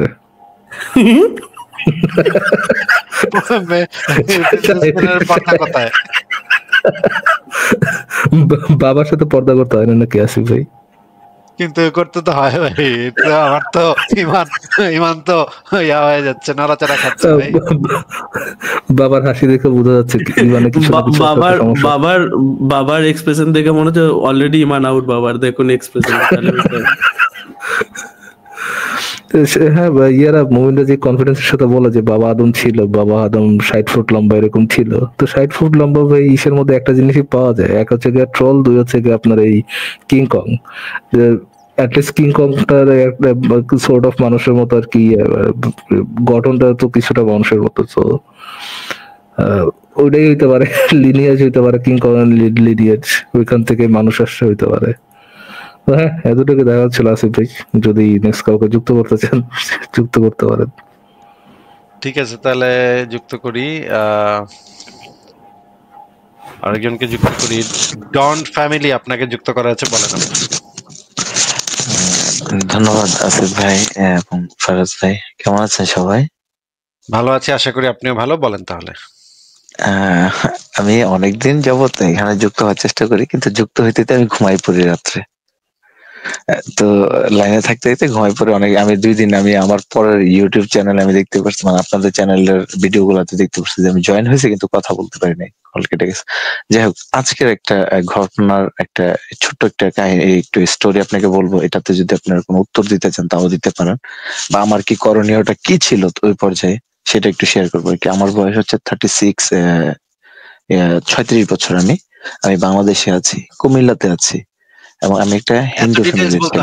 এত ডিটেইলস দিতে হবে না ভাই। আচ্ছা, আমি আজকে কুমিল্লা থেকে আমাদের পার্শ্ববর্তী একটা উপজেলা আছে, এটা হচ্ছে চান্দিনা জেলা, চান্দিনা উপজেলা, ওইখানে যেতে চেয়েছিলাম। যাওয়ার পথে রাস্তায় আমি আপনাদের ভিডিও অনেক বছর যাবত দেখি, তো দেখি যে আমি লুকোচুরি ভাবে দেখি, কারণ আমার এই ভিডিও দেখতে দেখতে আমার একটা ধারণা হয়েছে যে আমাদের হিন্দু সম্প্রদায়ের মধ্যে 50% প্লাস মানুষ হয়তো বা আপনাদের চিন্তাগুলাকে খুব বেশি প্রাধান্য দেবে, এগুলোকে বুঝে। আমি আপনার ভিডিও দেখি, দেখতে দেখতে অনেক সময় লুকাইয়া দেখি, কারণ আমার আশেপাশে অনেক মুসলিম আছে, অনেক দুর্ঘটনা লুকাইয়া দেখি। আজকে যখন বাসে বসে আমি যখন চান্দিনা যাচ্ছিলাম, এমন টাইমে আপনাদের এই যে গত পরশু দিন আমি একটা ভিডিও আমি দেখতেছিলাম, এমন টাইমে আমার পাশে একজন হুজুর ছিল, আমি খেয়াল করি নাই, অন্যান্য সময় খেয়াল করি, আজকে খেয়াল করি নাই। তো উনি আমার এটা দেখে উনি খুব ফায়ার হয়ে উঠছে আমার সাথে, এখন ফায়ার হয়ে উঠছে এমন ভাবে যে মানে গালি দিয়া, আপনার এই ভিডিওটাকে গালি, এই শালা এমন বলে গালি দিয়ে উঠছে। আমি বিশ্বাস করবো না, আমার শরীরে একটা ঘাম দিছে, চিকন একটা ঘাম দিছে। আমি কি করবো আমি বুঝতে পারতেছিলাম না। আমি বললাম যে এগুলো, আমি সাথে সাথে মানে কি বলবো কিছু বলে না, আমি ওনাকে বললাম, দেখছেন এগুলো কি ভিডিও করতেছে, কি বলতেছে, এগুলো কি মানুষ? মানে আমি এমন ভাবে আচরণ করছি, আমি সত্যি কথা, আমি হয়তো এই না হইলো পেপার নাস্তি। আমি শেষ করি একটু আসলে, যদি আমার পরিবেশটা, আমার শরীরটা এখনো ঘামতেছে, মানে আমি ভাবতেছিলাম যে আজকে আমার সাথে কি মন্ডল যে একজন ছিল, মন্ডলের মতো হইতে পারতো না? আজকে সে আমার ভিডিওতে এমন ভাবে হিট করছে, আমি সাথে সাথে তার সাথে মানে তাকে বললাম যে মানে নোংরা ভাষা, অনেক বিশ্রী ভাষা, যেগুলো আমি হয়তো কখনো এভাবে বলি না, এইভাবে বললাম। বললাম যে এগুলো কোনো কথা হইলো, এগুলো কি বলতেছে হুজুর, এগুলো কি বলতেছে? আমি বললাম, উনি বিশ্বাস করবেন না, আমাকে 1 ঘন্টা 40 মিনিটের মতো বাসে জাম ছিল, ক্যান্টনমেন্ট ছিলাম, নিমসা গেছি, নিমসা পর চান্দিনা গেছি, 1 ঘন্টা লাগছে। সে 40টা মিনিট আমাকে এমন ভাবে ইসলাম সম্বন্ধে বলছে, বিশ্বাস করবেন না। আপনার এই রেফারেন্স গুলো যদি আমি মানে আপনার যে তথ্যগুলো দেন এগুলো যদি তাকে আমি দেখাইতাম, সে আমাকে জবাই করে ছাড়া রাখতো না হয়তো। সত্যি মানে আমার শরীরটা এখনো মানে আমার চিনচিন ঘাম দিয়ে উঠছে আপনার সাথে কথা বলা চলাকালীন। এটা আমার আজকের বাস্তবতা, আজকের এই যে 30 তারিখের বাস্তবতায়। মানে আমি মানে আমার লাইফে আমি কোনোদিন ভাবি নাই যে আমার সাথে এমন ঘটনা ঘটবে। মানে সে উপলক্ষ করে বলবো, যদি ওই ব্যক্তি আমার ভিডিওটা দেখে সে হয়তো আমাকে চিনবে না, যদি আপনাদের ভিডিওটা দেখেও থাকে হয়তো সে আমাকে একদিনের দেখাতে সে হয়তো আমাকে মনে রাখতে পারবে না। তারপরে আমি বলবো যে এতটুকু ঘটে যাওয়া ঘটনার উদ্দেশ্যে আপনারা যদি কিছু বলতে চান বা আমার উপরে যদি আপনাদের ক্ষিপ্ত হয়, রাগের উপরে যদি কিছু বলতে চান, মানে জাস্ট আমি শুনবো 2-4 মিনিট শুনে আমি চলে যাবো। মানে আমার কিছু বলার নেই। আজকের এই দৃশ্যটা আমি এমন দেখছি যে আমি ওই যে কিছুদিন আগে একটা মন্ডল নামে খুশি, আমরা তো অনেক খুশি যে আপনি আমাদেরকে গালি দিয়ে একটা মানে ইয়া করতে পারছেন, এটার জন্য আমরা অনেক হ্যাপি। আপনাকে সাথে জানি না আপনি হয়তো রাগ হয়ে আমাকে বলতেছেন, সত্যি কথা ভাই আমার পরিবেশটা আমি বুঝতে না জেনুইনলি এইটাই করতে হবে। যখন আপনাকে এরকম কোন একটা সিচুয়েশনে পড়বেন, আপনি দরকার 14টা গালি দেন, এতে কোনো সমস্যা নাই। আপনি নিজেকে আগে সেভ করবেন, তারপর অন্য কিছু। দরকার হলে আমার বাপ দাদা 14 গোষ্ঠী গালি দিবেন। না এটা কি আসলে আপনি কি আমাকে মানে হিট করে বলতেছেন মনে হয় না নাকি?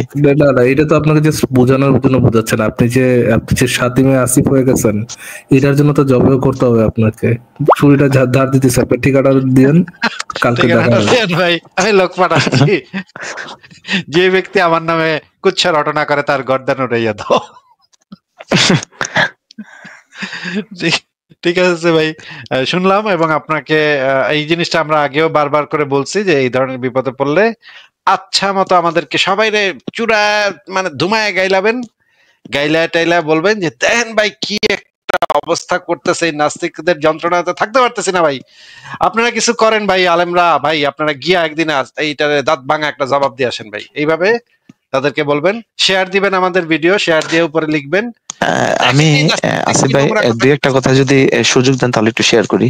দুই একটা কথা আমাদের বাংলাদেশে, আমাদের যেমন আমি বাংলাদেশে আছি, আমি কুমিল্লা বললে সমস্যা নেই, কুমিল্লাতে আছে আমার অনেক ফ্রেন্ড সার্কেল আছে, যার মধ্যে অধিকাংশ তো হচ্ছে হিন্দু আর বাকি তো হচ্ছে আমি আমার হিন্দু ফ্রেন্ডদের সাথে আপনাদের এই ভিডিওগুলো আমি শেয়ার করি। বলতে গেলে তার ফোনে আমি সার্চ করে আমি বলি যে দেখ এই লোকটা কি বলতেছে এটা সেটা, সে শোনার পরে সেই মস্তিষ্কতে নেওয়ার পর আপনাদের বিষয়টা সে পজিটিভলি নেয়।